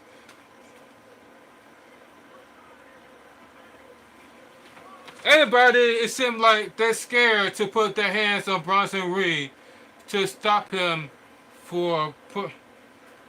Meanwhile, you got the fans chanting, holy, holy. Because, ladies and gentlemen, we are living in the lawlessness of Joe Biden, we have no freedom of speech. So now we are hearing them beeping the fans every time they say a cuss word. Like, holy, that's pretty much all you hear throughout every time they say a cuss word. They'll be like, holy. It would be to the point where Michael Cole and Pat McAfee will say something, but because the fans are chanting the cuss word, now they're beeping half of what they are saying. Because all you hear is holy. It's exactly why Triple H can't wait to go into have Monday Night Raw move to Netflix. And when Monday Night Raw moves to Netflix, it is going to be uncensored. That's right, ladies and gentlemen. When Triple H moves Monday Night Raw to Netflix, it is going to be uncensored. So that means that all this holy will not take place once they hit Netflix, which is next year, 2025. Because it's going to be completely uncensored on Netflix, ladies and gentlemen, next year, 2025. And then Bronson Reed went for the fourth, fourth. Oh, holy! I know, right? He went for his fourth, tsunami splash onto Step Austin. That's like, get him down from down. Oh, and another splash, a fourth splash onto Seth Rollins by a 330 plus pound and Bronson Reed. And meanwhile, Michael Cole's like, call the National Guard!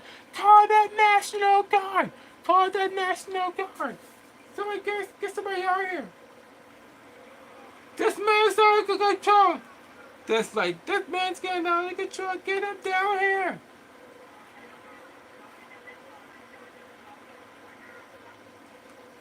Look at them! I mean, look at what they are doing! None of them is literally stopping this guy from brutalizing Seth Rollins. Everybody's like, no, stop. Stop, get down from there, get down from there. Nobody is physically stopping this guy. Either nobody is physically removing Seth Rollins from the situation, and nobody is physically removing Bronson Reed and stopping him from going up into the top of the ropes. We want to know what that situation reminds me of. Do you want to know what that situation reminds me of? It reminds me of when Donald Trump almost got damn near assassinated at his Trump rally. They literally just let this guy walk off the ramp and act like they didn't see this guy. Meanwhile, everybody is clearly was like, there's a guy on the roof, there's a guy on the roof, there's a guy on the roof. They literally just let this guy walk up all the way up towards the building and then set up the rifles, and not only that, he was able to get a shot in on Donald Trump before anything was done to the sniper. That's exactly what's going on with Bronson Reed. They just sat there and let Bronson Reed brutalize Seth Rollins before they even began to do anything about it. They just like, no, Bronson Reed, stop, Bronson Reed, don't do it. Boom, one splash. No, don't do it. Boom, second splash. No, don't do it. Boom, third splash. No, don't do it.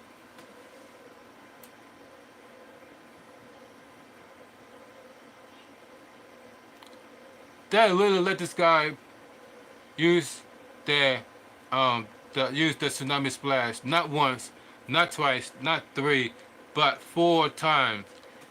Without not one ounce of restraining order towards Bronson Reed. They're just like, no, don't do it. Stop, don't do it. Don't do it again. Don't you do it again. Don't you do it. Oh. Alright, Bronson Reed. That's enough, man. That is enough. What type of security guards they got that they can't even stop Bronson Reed for beating up another superstar and Seth Rollins? They just sat there like the same way they let this sniper go up to the roof and try to assassinate Donald Trump. They just literally sat there and let it happen. No restraining order, no restraint, no whatsoever. I just sat there and let it happen.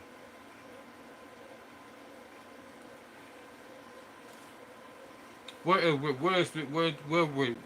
we're coming to when it comes to this America? And then for the 5th time, another flash onto Seth Rollins. And everybody just standing there. Oh, and everybody just standing there and watching Seth Rollins get his ass beat without no stoppage whatsoever. Like, What are the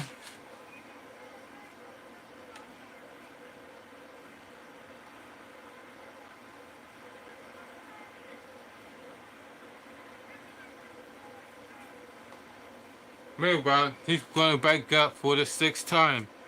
For the sixth time. And like I said, ladies and gentlemen, not one person has bothered to physically stop Bronson Reed. They all just sit there like, no, Bronson Reed, stop it. I keep telling you, Bronson Reed, don't do it. Don't. Oh my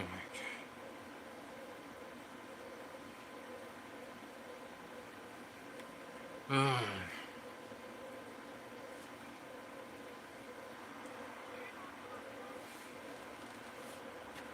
They literally just sat there and let Bronson Reed brutalize Seth Rollins for the 6th, 7th, 8,000th time. Look at this guy. Look at this. So he's got a base of support within. That just sat there and let Bronson Reed brutalize Seth Rollins, and everybody just sitting there like, oh, don't do it, stop. What is up with this security?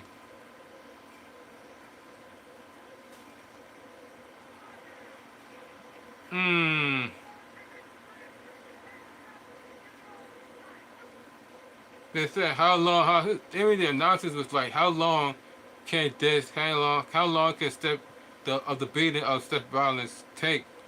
Because they are literally just sitting there and let Seth Rollins get beaten and brutalized by Bronson Reed. Like nobody, not one person trying to restrain Bronson Reed. Look at this. Everybody just sat there and let this guy get his ass whipped by Bronson Reed. And said, where's Adam? And Michael Cole was like, where's Adam Pierce? Where's the cops? Where's security? Well, they all was right there, just standing there and watching Michael Cole. That's where they was at. All of them was just standing there and watching this guy was like, come on, Bronson Reed. Don't do it. Don't do it. Bronson Reed, stop. That was all they did. Just a bunch of words. Like, that is, I think like that was going to stop Bronson Reed for brutalizing Seth Rollins because obviously it ain't working. Obviously it ain't working. But yet they continue over and over and over and over and over again.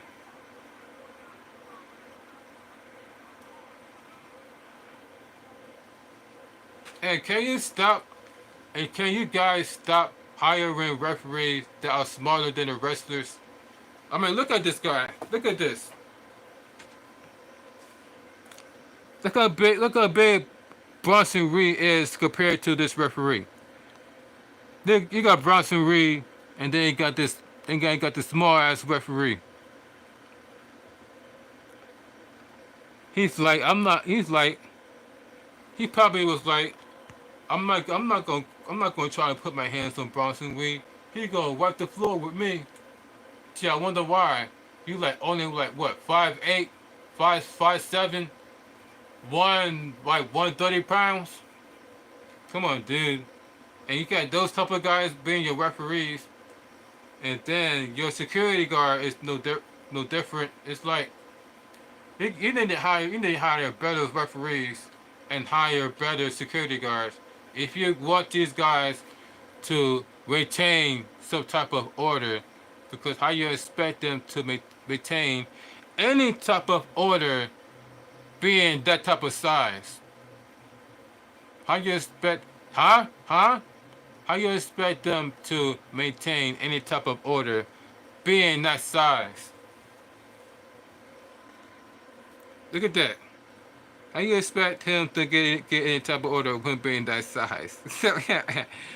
Come on, Bronson Reed, I told you not to do it again, sir. Oh my. Who hired these people? Who in charge of the hiring the referees? Why are y'all hiring the referees 10 times smaller than the 10 times smaller than the superstars? So you can't the referee can't even link the referees can't even get any type of order because he look all short. mm. They'll look at him like yeah, whatever, little man. That's exactly how they go look at him. They go look like the referee like, yeah, whatever you say, little man. Like, come on, man. Now you expect the ref. How you expect the referee to get any type of order? Him being all short, and then and then them looking like the referee is saying, yeah, whatever, little man.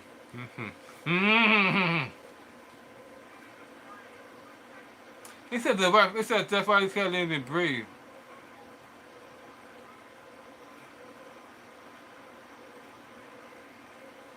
Meanwhile, Seth Rollins looked like he's about to throw up blood because he been splashed so many times. Look at that. This dude has been splashed on like 6, 7, 8 times. And like I said, everybody, and I mean everybody that stand there because there is too small to do anything about it. Because like I said, who hired these people? Knowing full well that they're going to have to maintain some type of order against these big wrestlers. But they can't do that because they're the size, they're like the size of 5'8" in Oh my god.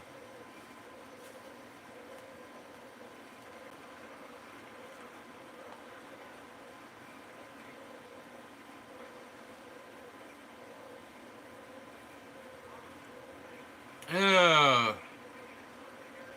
Meanwhile they're saying that he could be bleeding eternity. Well, I wonder why he is bleeding eternity. Michael Cole. Maybe it's because you you guys sending the most smallest referees, and then they all just stand there and watch Seth Rollins get splashed on for the past 8 or 10th time, and nobody, and like I said, nobody stopped Bronson Reed for putting hands on Seth Rollins. So I wonder why Seth Rollins ended up working out with internal injuries.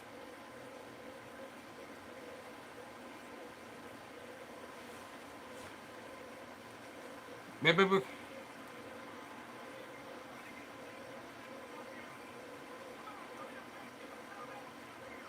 meanwhile meanwhile Michael Cole said, "Come on, get the paramedics out here. Somebody get the paramedics out here." He got Seth Rollins look like he about to damn near throw up because he got damn near his life taken out of him for damn near 8 times in a row by a 333-pound and Bronson Reed.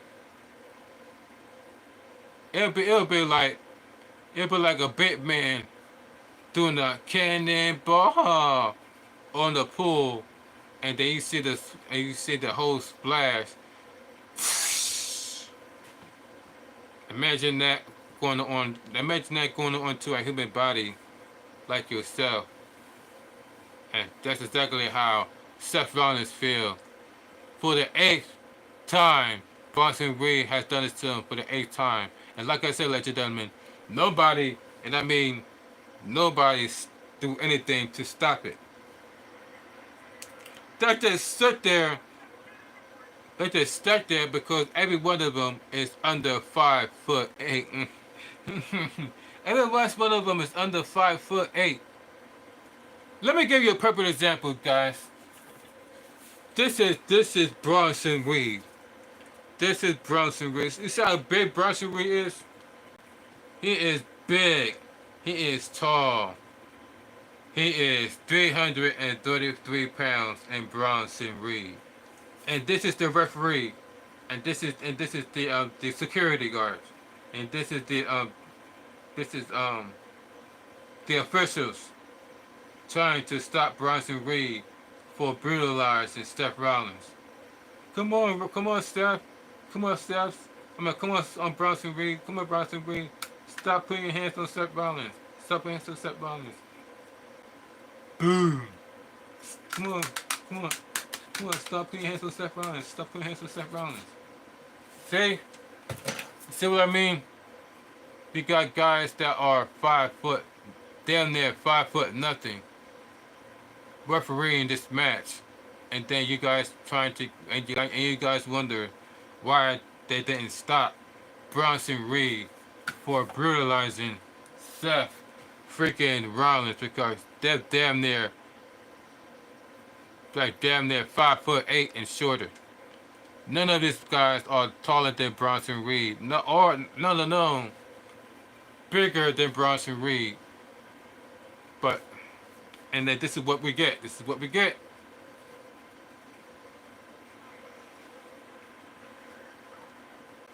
Look at this. Seth Rollins has gotten brutalized by Bronson Reed, and out of nowhere, and everybody just sat there.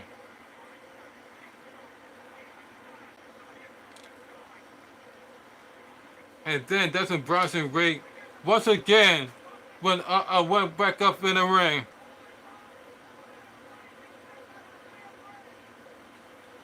And then that's when they decided to finally pull Seth Rollins out of the way before he gets even more brutalized by Bronson Reed, because Bronson Reed was once again about to climb back up into the turnbuckle. Everybody was like, "Get this man out of here! Get this man out of here! Get this man out of here!" Said by the announcers Michael Cole and Pat McAfee. And then that's when you see Seth Rollins being dragged out.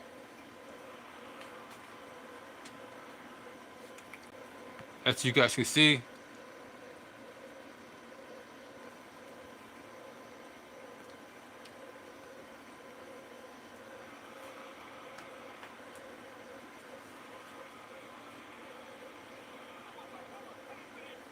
And then that's when Michael Cole was like, "What the hell is happening?"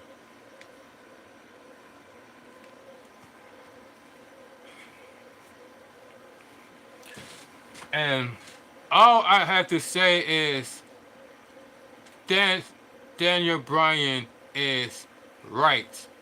All I have to say is Daniel Bryan is right, because remember back when he was on WWE and he called the fans fickle?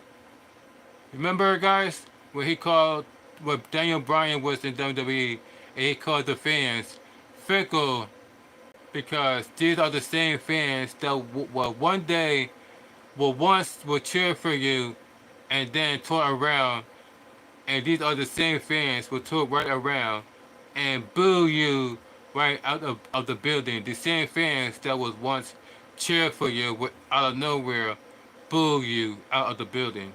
That's why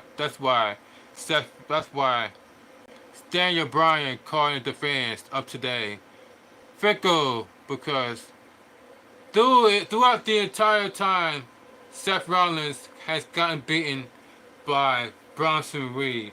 Every time somebody trying to stop it, the fans are going boo. The fan was booing every time somebody was trying to stop Bronson Reed from brutalizing Seth Rollins. The fans then would start to boo.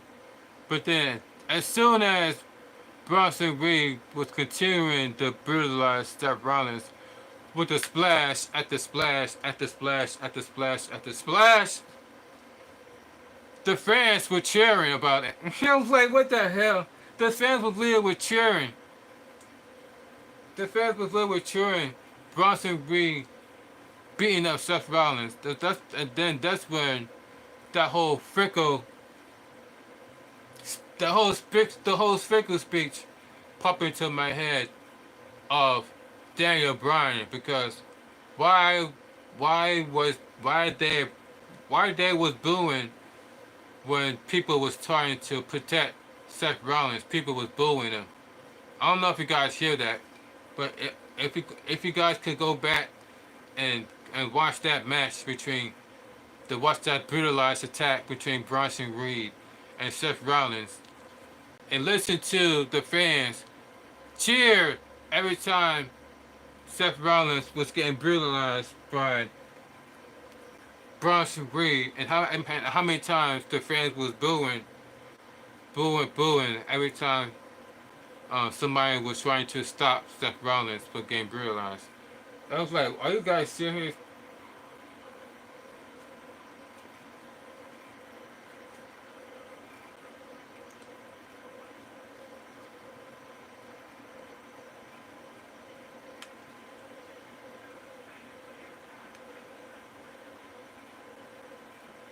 Look at this, guys.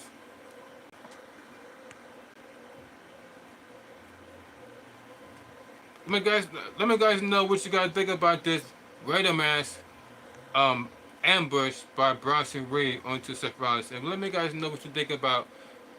Am I tripping? Do I really hear the fans booing when Seth Rollins was being protected and being cheered every time Seth Rollins was getting brutalized by this blast by Bronson Reed? Let me guys know in the comment section down below. We want to hear from you.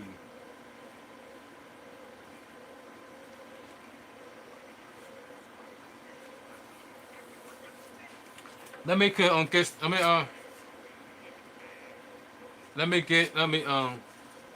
take this liquid break because I have been doing a lot of promos. So stay hydrated, ladies and gentlemen.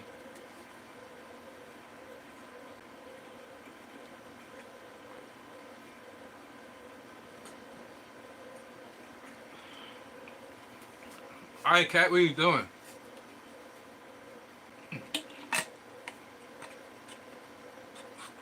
Kat, I thought you was done earlier.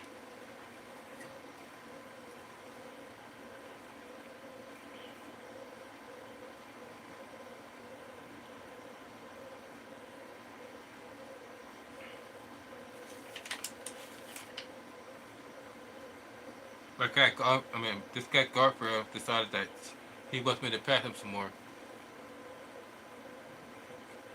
Look. Look who's back.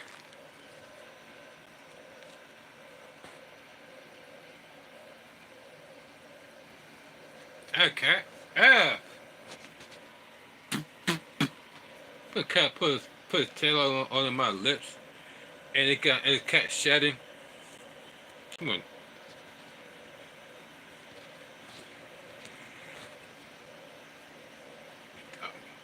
Oh, cat.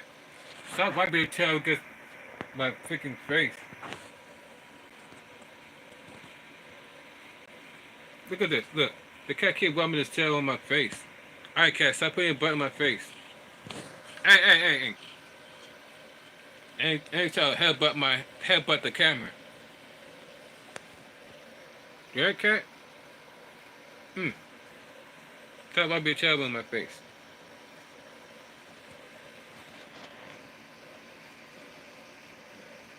Jesus, cat all over the place.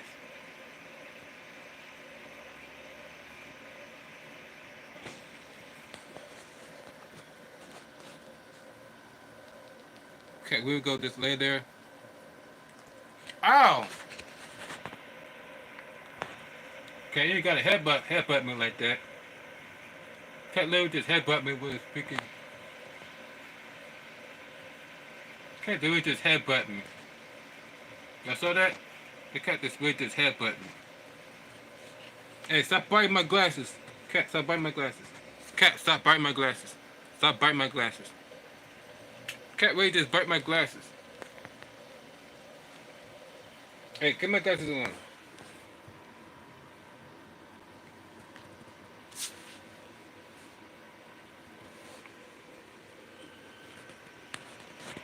Okay, you done yet?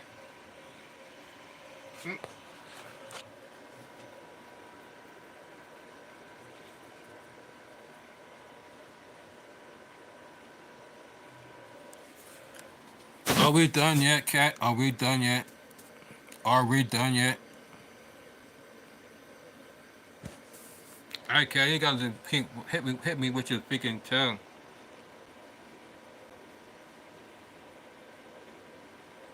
Are we through yet? Are we through yet? Cat.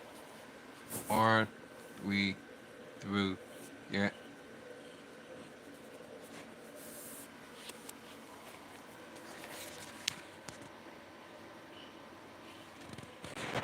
Oh. Go ahead, button me, cat.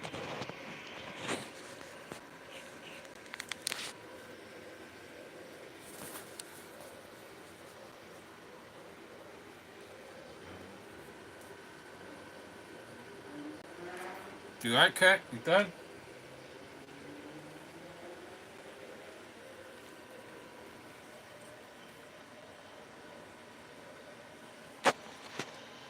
Oh, I got to charge my phone up, ladies and gentlemen. Hold on. Alright, cat. Try to bite my charger. This got a little bit of charge. Bite my charger. To continue this while we review. Let me continue this while we review, cat. Let me continue this while we review.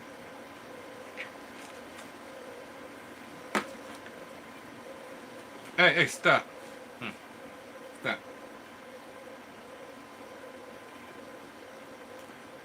So the next match we have is AOP versus the New Day.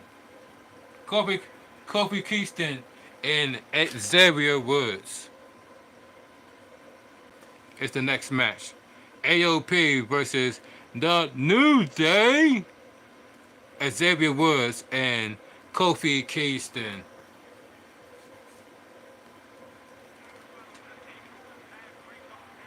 Here comes Xavier Woods, former Killer Ring, former 11-time Tag Team Champion.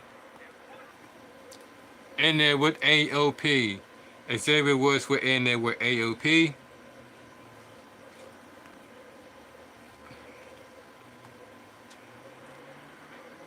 Before, got the right zone with 6'4", 330 into the corner. One. But then, ladies and gentlemen, we thought that it was thought that it was being outnumbered due to Karrion Kross being at ringside. But guess who ended up joining the party? It is Odyssey Jones, helping the New Day to defend against AOP, who's also over 300 pounds. Or maybe 400 pounds. Take out Karrion Kross, throw it to the apron. And then throw them out into the ring apron. And up top, Odyssey Jones. Splitting Karrion Kross, and to the WWE fans, Red Zone looking down, Rose with the roll out, 1, 2, 3, and the New Day pick up the victory on the roll up pin. Here is your winner, the New Day. But then the AOP began to attack Xavier Woods on 2-on-1. But then, as right after the pain attacking Xavier Woods, here comes Odyssey Jones. It's a raid now, with 2 clothesline onto AOP. Odyssey Jones with a clothesline, not just to one member of the AOP, but to the both members of the AOP. Patrick may go for 6'5". He over 400 pounds. And he is clearing house. Jones taking out both Razor and Akam by himself. 400 pounds flying around. And then we saw him pick up not just one member, but 2 members of the AOP by himself. Look at that, guys. Odyssey Jones was able to pick up the AOP, who's over 300 pounds, by himself. Talk about massive strength of Odyssey Jones. Ooh, and slam them both at the same damn time. Talk about the strength of Odyssey Jones. Wow. It's like, are you kidding me? The call was like, are you kidding me? Are you kidding me? Odyssey Jones do that. Oh my god. Out of Odyssey Jones, and then he comes carrying Cross with the forearm to the face onto Odyssey Jones on carrying Cross. And then carrying Cross fired up. And then carrying Cross taken down for a ride by Odyssey Jones. Odyssey Jones. Name is Odyssey Jones. Thank you, Damian. Odyssey Jones. What you guys think about the debut of Odyssey Jones as he helped out the New Day, as he takes on the New Day by him damn self? Not just one AOP member, but two members of AOP. 333 plus pounds is the AOP members, and Odyssey Jones was able to pick him up at the same damn time. Let me guys know what you guys think about the debut of Odyssey Jones, and we're thinking about the massive strength he has to be able to lift not just one member but two members of AOP.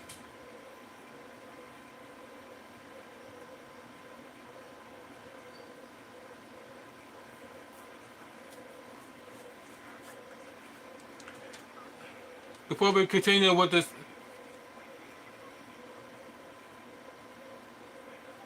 the next segment, ladies and gentlemen, we're going to take another hit of whatever it is that you got. We're going to take a hit. So grab it right now, because we're going to take a hit of whatever it is that you got. Doesn't matter if it's a blunt, doesn't matter if it's a bowl, doesn't matter if it's a joint, doesn't matter if it's a blunt, doesn't matter if it's a vape pen, like Stizzy, plug and plays, doesn't matter if it's a bowl, doesn't matter if it's a pipe, doesn't matter if it's a bong whippers. Grab it right now, because we're about to get it in at the same time. Ready, guys? Cheers, gang. Thank you guys for joining this live stream. You are the real MVP. Cheers.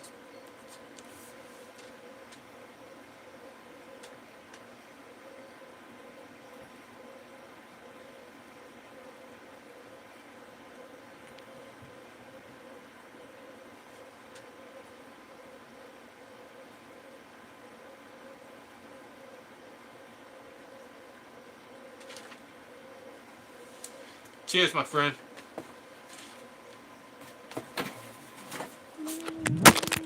Oops, my bad. I'm gonna drop you guys like that.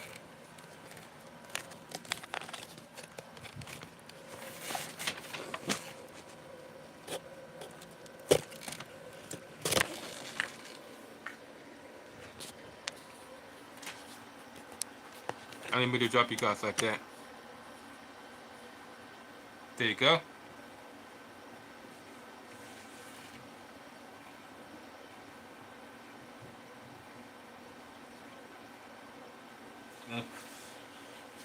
Go to find out where is the other charger. You can charge up these lights. So you can find yourself being in the dark. Try to watch the People's Champ 1983 on your TV screens. And it's like, why this dude in the dark? It's because this light is about to die. Where's the...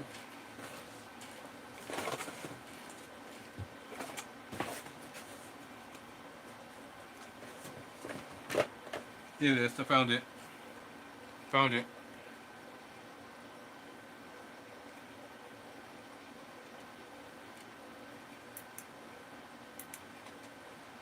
Got to plug this into the ego. Cat, what are you doing?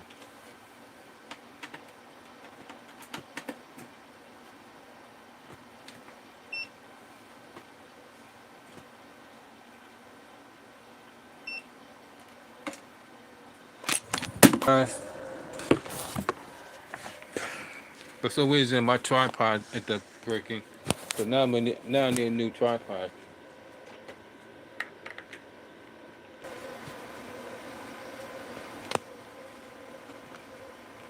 There you go.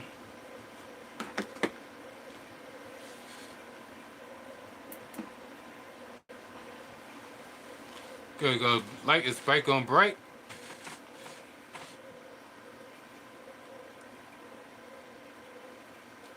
So we have the match between the Awesome Truth and Jake Grayson Waller, and also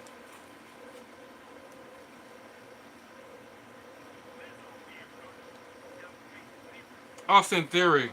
You got Austin Theory and Grayson Waller against Awesome Truth and R-Truth and The Miz.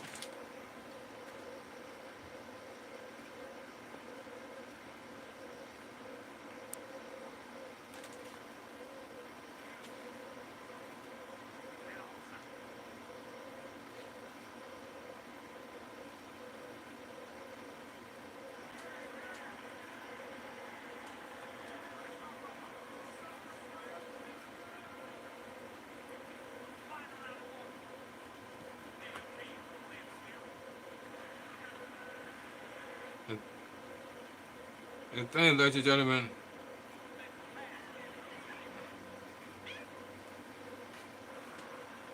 hold on. Move stuff like you guys.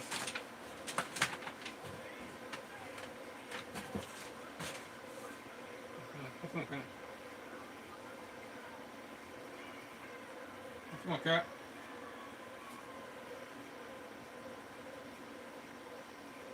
Yeah, cat.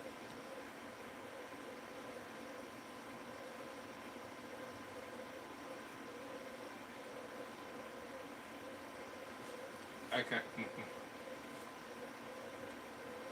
And the winner of this match is, ladies and gentlemen, is A-Town Under with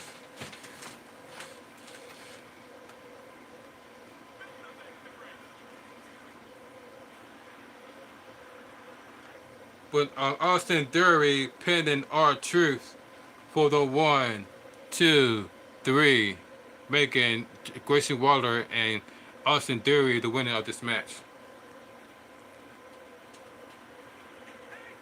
A-Town down under. After A-Town down, A-Town down under with the victory.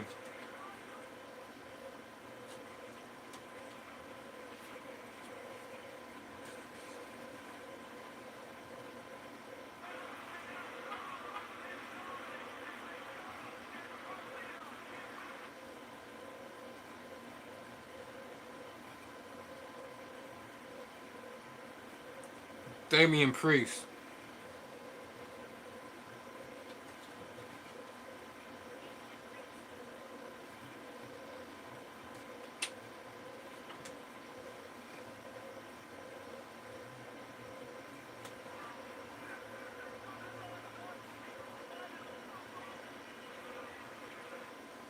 So remember, ladies and gentlemen, we got Damian Priest going one-on-one against JD McDonough.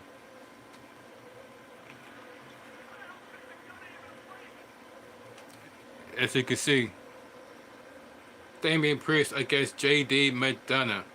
Because remember, guys, the whole member of the Judgment Day betrayed not just Damian Priest, but also Rhea Ripley. The entire member of the Judgment Day.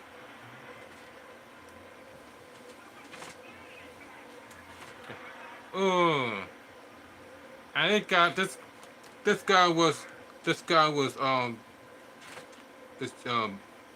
manhandling. This guy was literally manhandling JD McDonough and Damian Priest.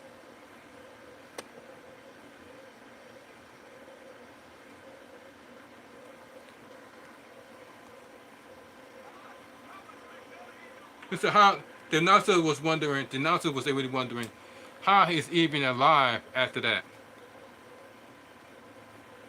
He said, I had no idea. It was,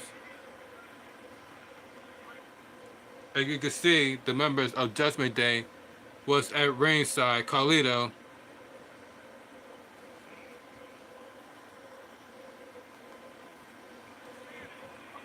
And then here comes Priest. And then that's when Damian Priest just bulldozer over JD Madonna over the announcer's table. I mean, bulldozer him. Like, boom, got the way, boy. Boom. Over the table, into the chair, into the floor. By Damian Priest.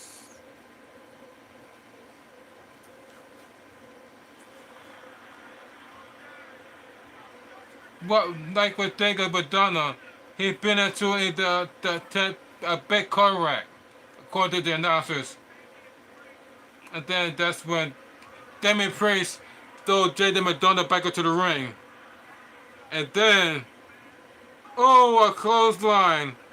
Total turned JD Madonna inside out with a clothesline onto JD Madonna by Damian Priest. And then followed by a kick to the face by Carlito, because Carlito was about to interfere, but he got kicked to the face by Damian Priest. And then that's when Damian Priest take off his strap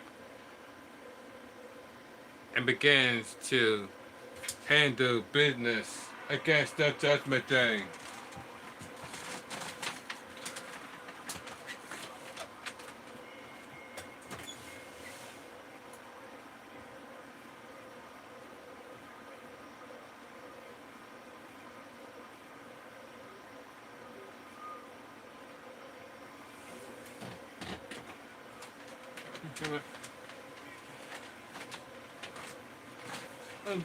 I'm talking about.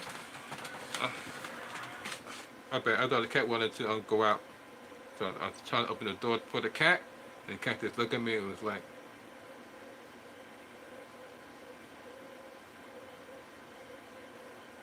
so, alright, cat man, I guess not.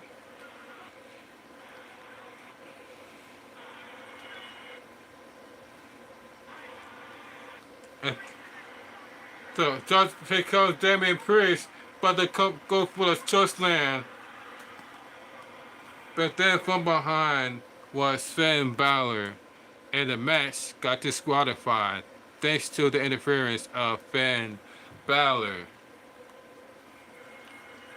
Finn Balor told Priest he wanted them, we better have eyes in the back of the head, and now Carlito is now stopping over Damian Priest, as you guys can see.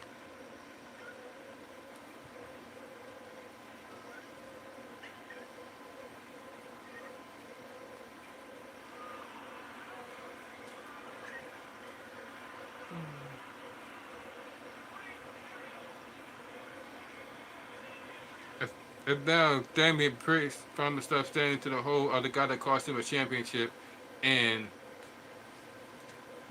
Finn Balor.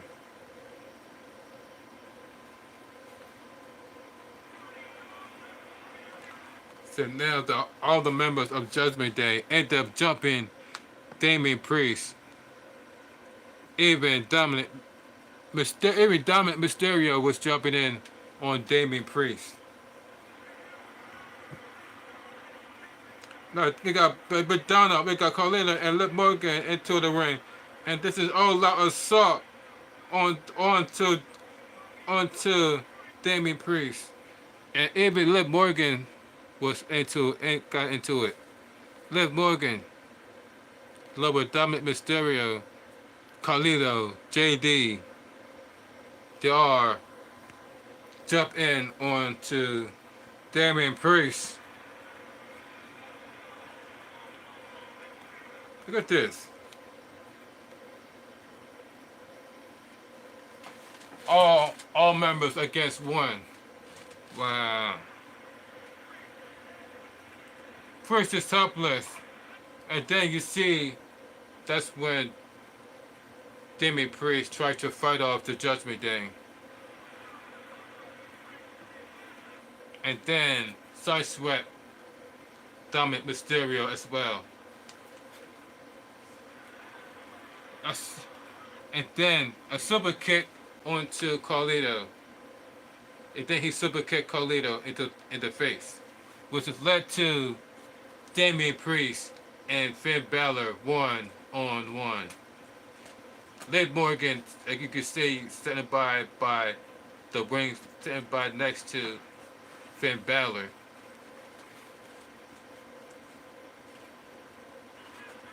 And now Finn Balor face to face with the person that cost him his World Heavyweight Championship match in Finn Balor. You see Finn Balor began to run away, but then that's when Damian Priest caught Finn Balor and began to give him the powerbomb. But then Liv Morgan prevented that from happening. And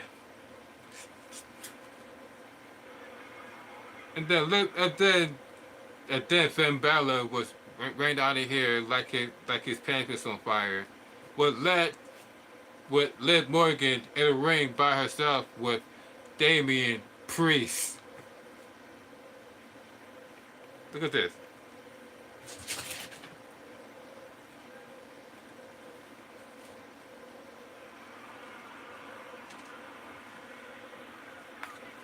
And then Dom out of nowhere just attacked Damian Priest from behind.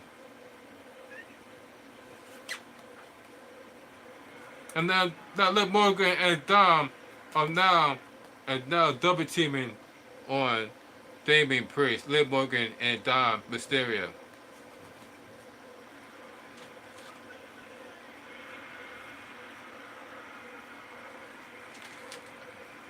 And then all of a sudden, look who decided to help Dom.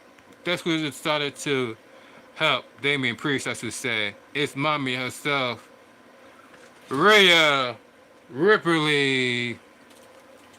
Remember, guys, that did not just betray Damian Priest, they also betrayed Rhea Ripley because of Liv Morgan. And then you see Dominic Mysterio and Liv Morgan begin to run out the ring before Rhea Ripley gets to even enter the ring. How funny was that, huh?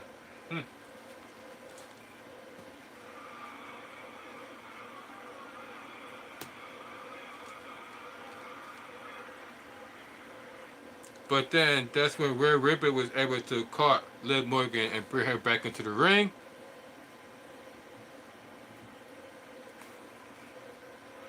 And throw Liv Morgan right into the steel post.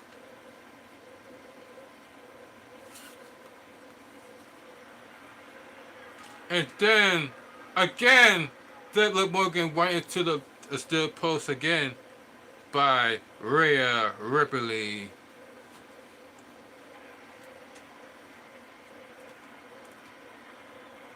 And then you see Rhea Ripley begins to throw everything out of the way of the announcer's table. And Rhea Ripley taking the table apart. What's he gonna do? What's he gonna do? Looks like Liv Morgan is going to set up a powerbomb onto Liv Morgan by Rhea Ripley. As you can see, she's going to powerbomb Rhea Ripley onto the announcer's table. Power, and then that's when Dominic Mysterio grabbed the leg of Liv Morgan to prevent Liv Morgan going through the table by Rhea Ripley. As you can see,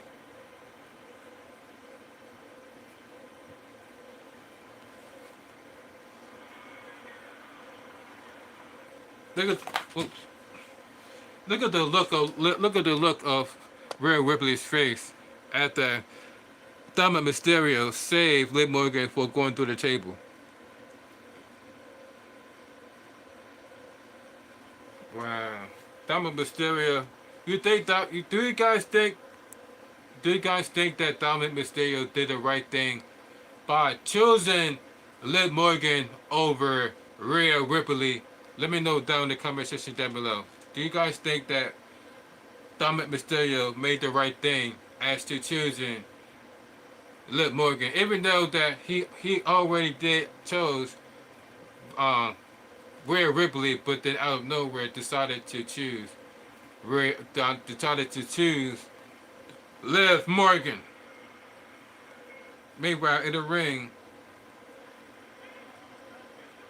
JD McDonough is beating Damian Priest. And then that's when he ended up meeting face to face with Rhea Ripley.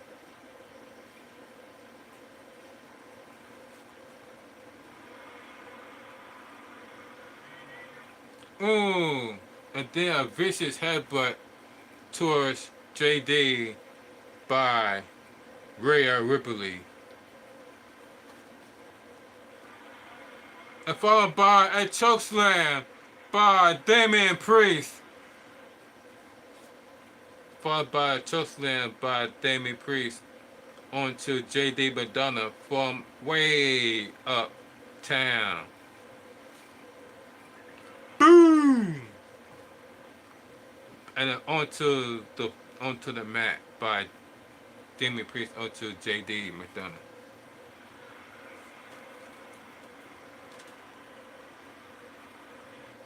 What's left standing is Damian Priest and Rhea Ripley.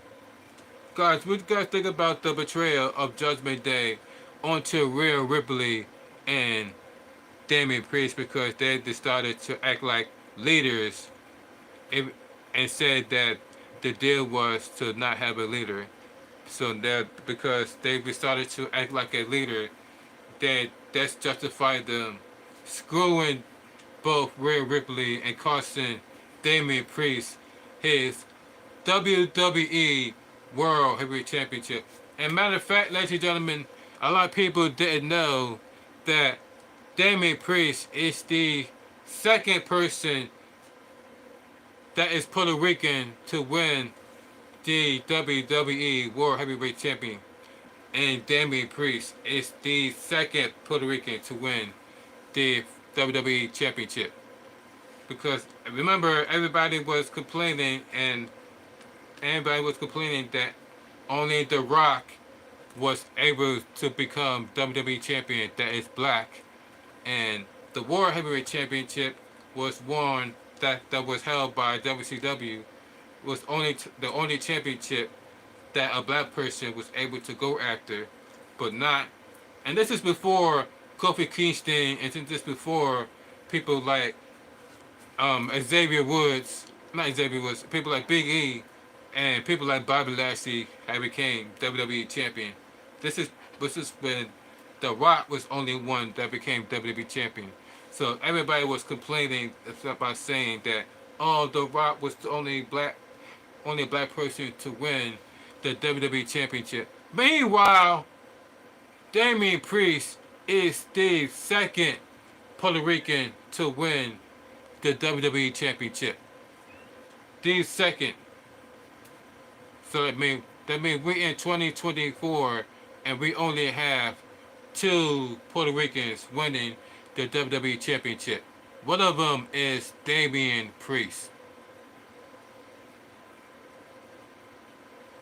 So what that say about WWE? If we're in 2024 and we only have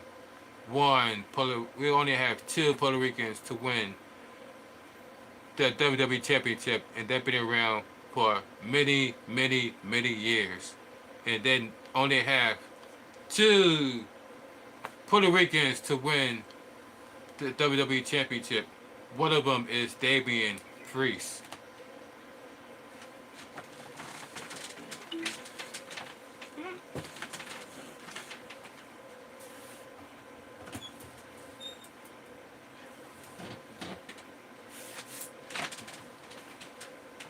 The cat wanted to let out, so I let the cat out.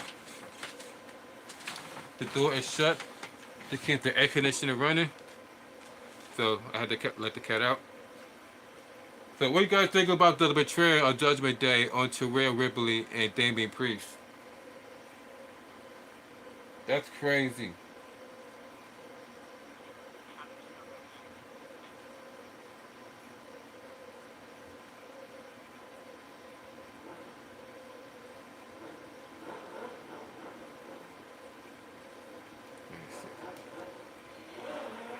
Okay, before we leave, ladies and gentlemen, we got to talk about the Wyatt 6.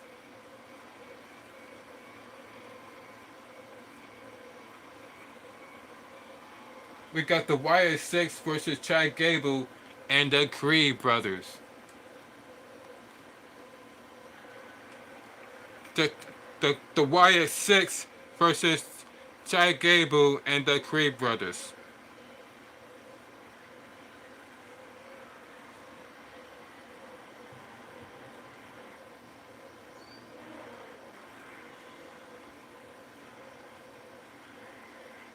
Look at this.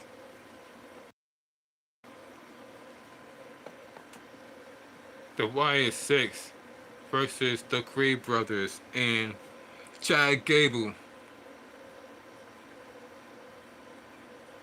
What you guys think about the Wyatt 6? Along with Nikki Cross, along with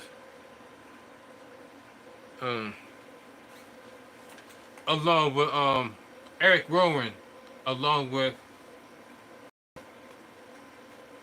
Gracie Gray, along with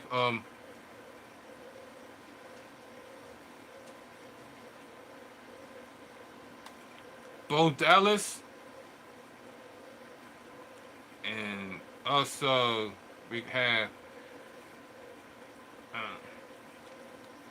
another other member, but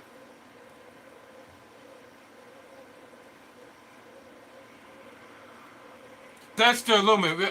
And we also have Dexter Lumis in this match. Also have Dexter. See, I told you it will come to me. And we also have Dexter Lumis in this Wyatt 6.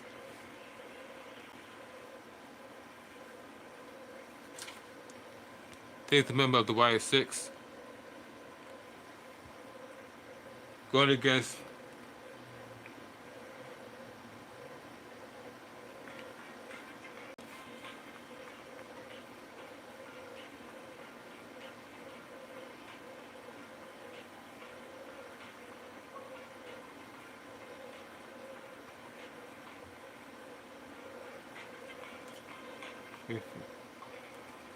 there you go. Got the Creed brothers along with Chad Gable going against the Wyatt 6. Eric Rowan. They got Dexter Lumis.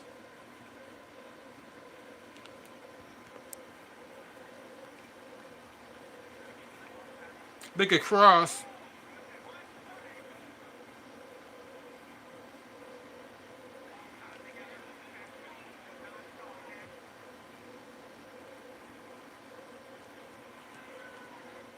And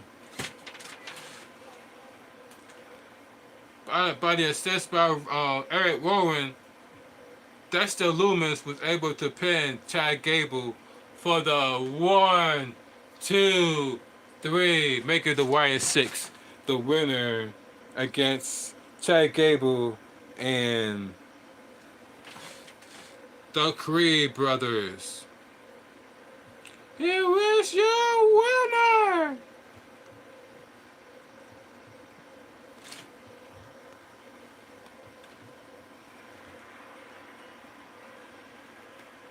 As Uncle Howie looks on at ringside.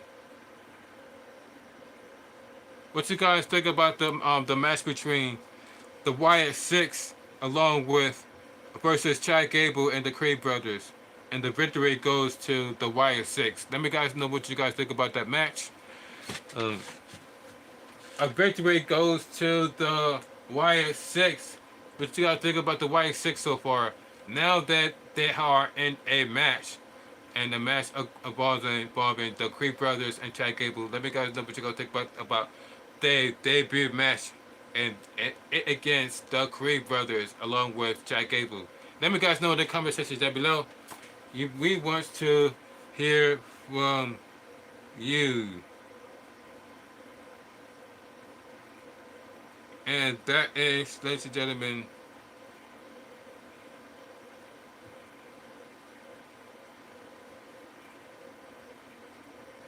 ladies and gentlemen, is your Monday Night Raw for last night that took place. And what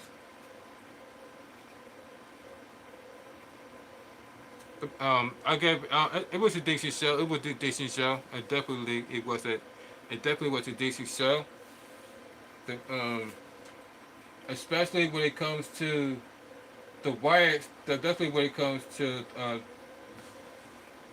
the whole betrayal of Damian, the whole betrayal of the Wyatt. I mean, not the whole Wyatt. The whole betrayal of the Judgment Day onto Damian Priest and onto Ripley. And because we want to hear from you guys. Let me go. What's your favorite part of Monday Night Raw? Mine is with the Judgment Day. Let me guys know what segment you like better on Monday Night Raw. We want to hear from you. So I'm about to get out of here, guys, and that is it. That is all for your Monday Night Raw review. I gave it a yay. What you guys think about tonight's Monday Night Raw? We want to hear from you. And it's the People Chat 1983. Thank y'all for the likes, thank y'all for the shares, thank y'all for the comments, and thank y'all for subscribing. Don't forget, hit the notification bell on all so you won't miss any of my upcoming live streams and videos like this.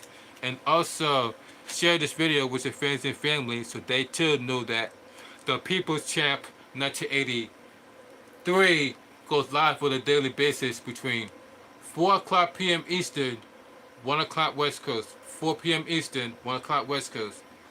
And tomorrow's episode is going to be about the NXT review. So make sure you tune in. And don't forget to stay hydrated, ladies and gentlemen, through the hot summer days. Don't forget to stay hydrated. And also, ladies and gentlemen, to eat something good and to pay attention to your surroundings because we are living in a purge. That's right, ladies and gentlemen. The real reason why there's so many crimes being taking place and there is no arrest is because we are living in the purge, ladies and gentlemen. We are living in the lawlessness of Joe Biden. So pay attention to your surroundings while we are out and about. Stay hydrated, eat something good, and pay attention and take good care of yourself and each other. It's People Chat 1983, and I am signing out. And have a blessed day. Deuces.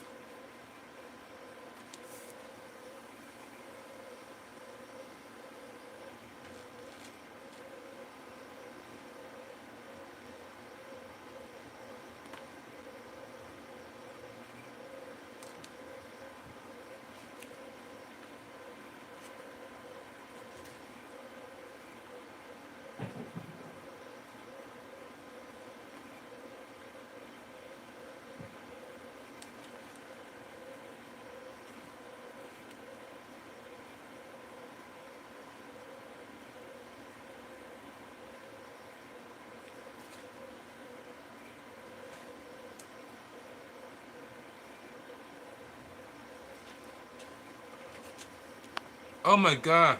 Woo!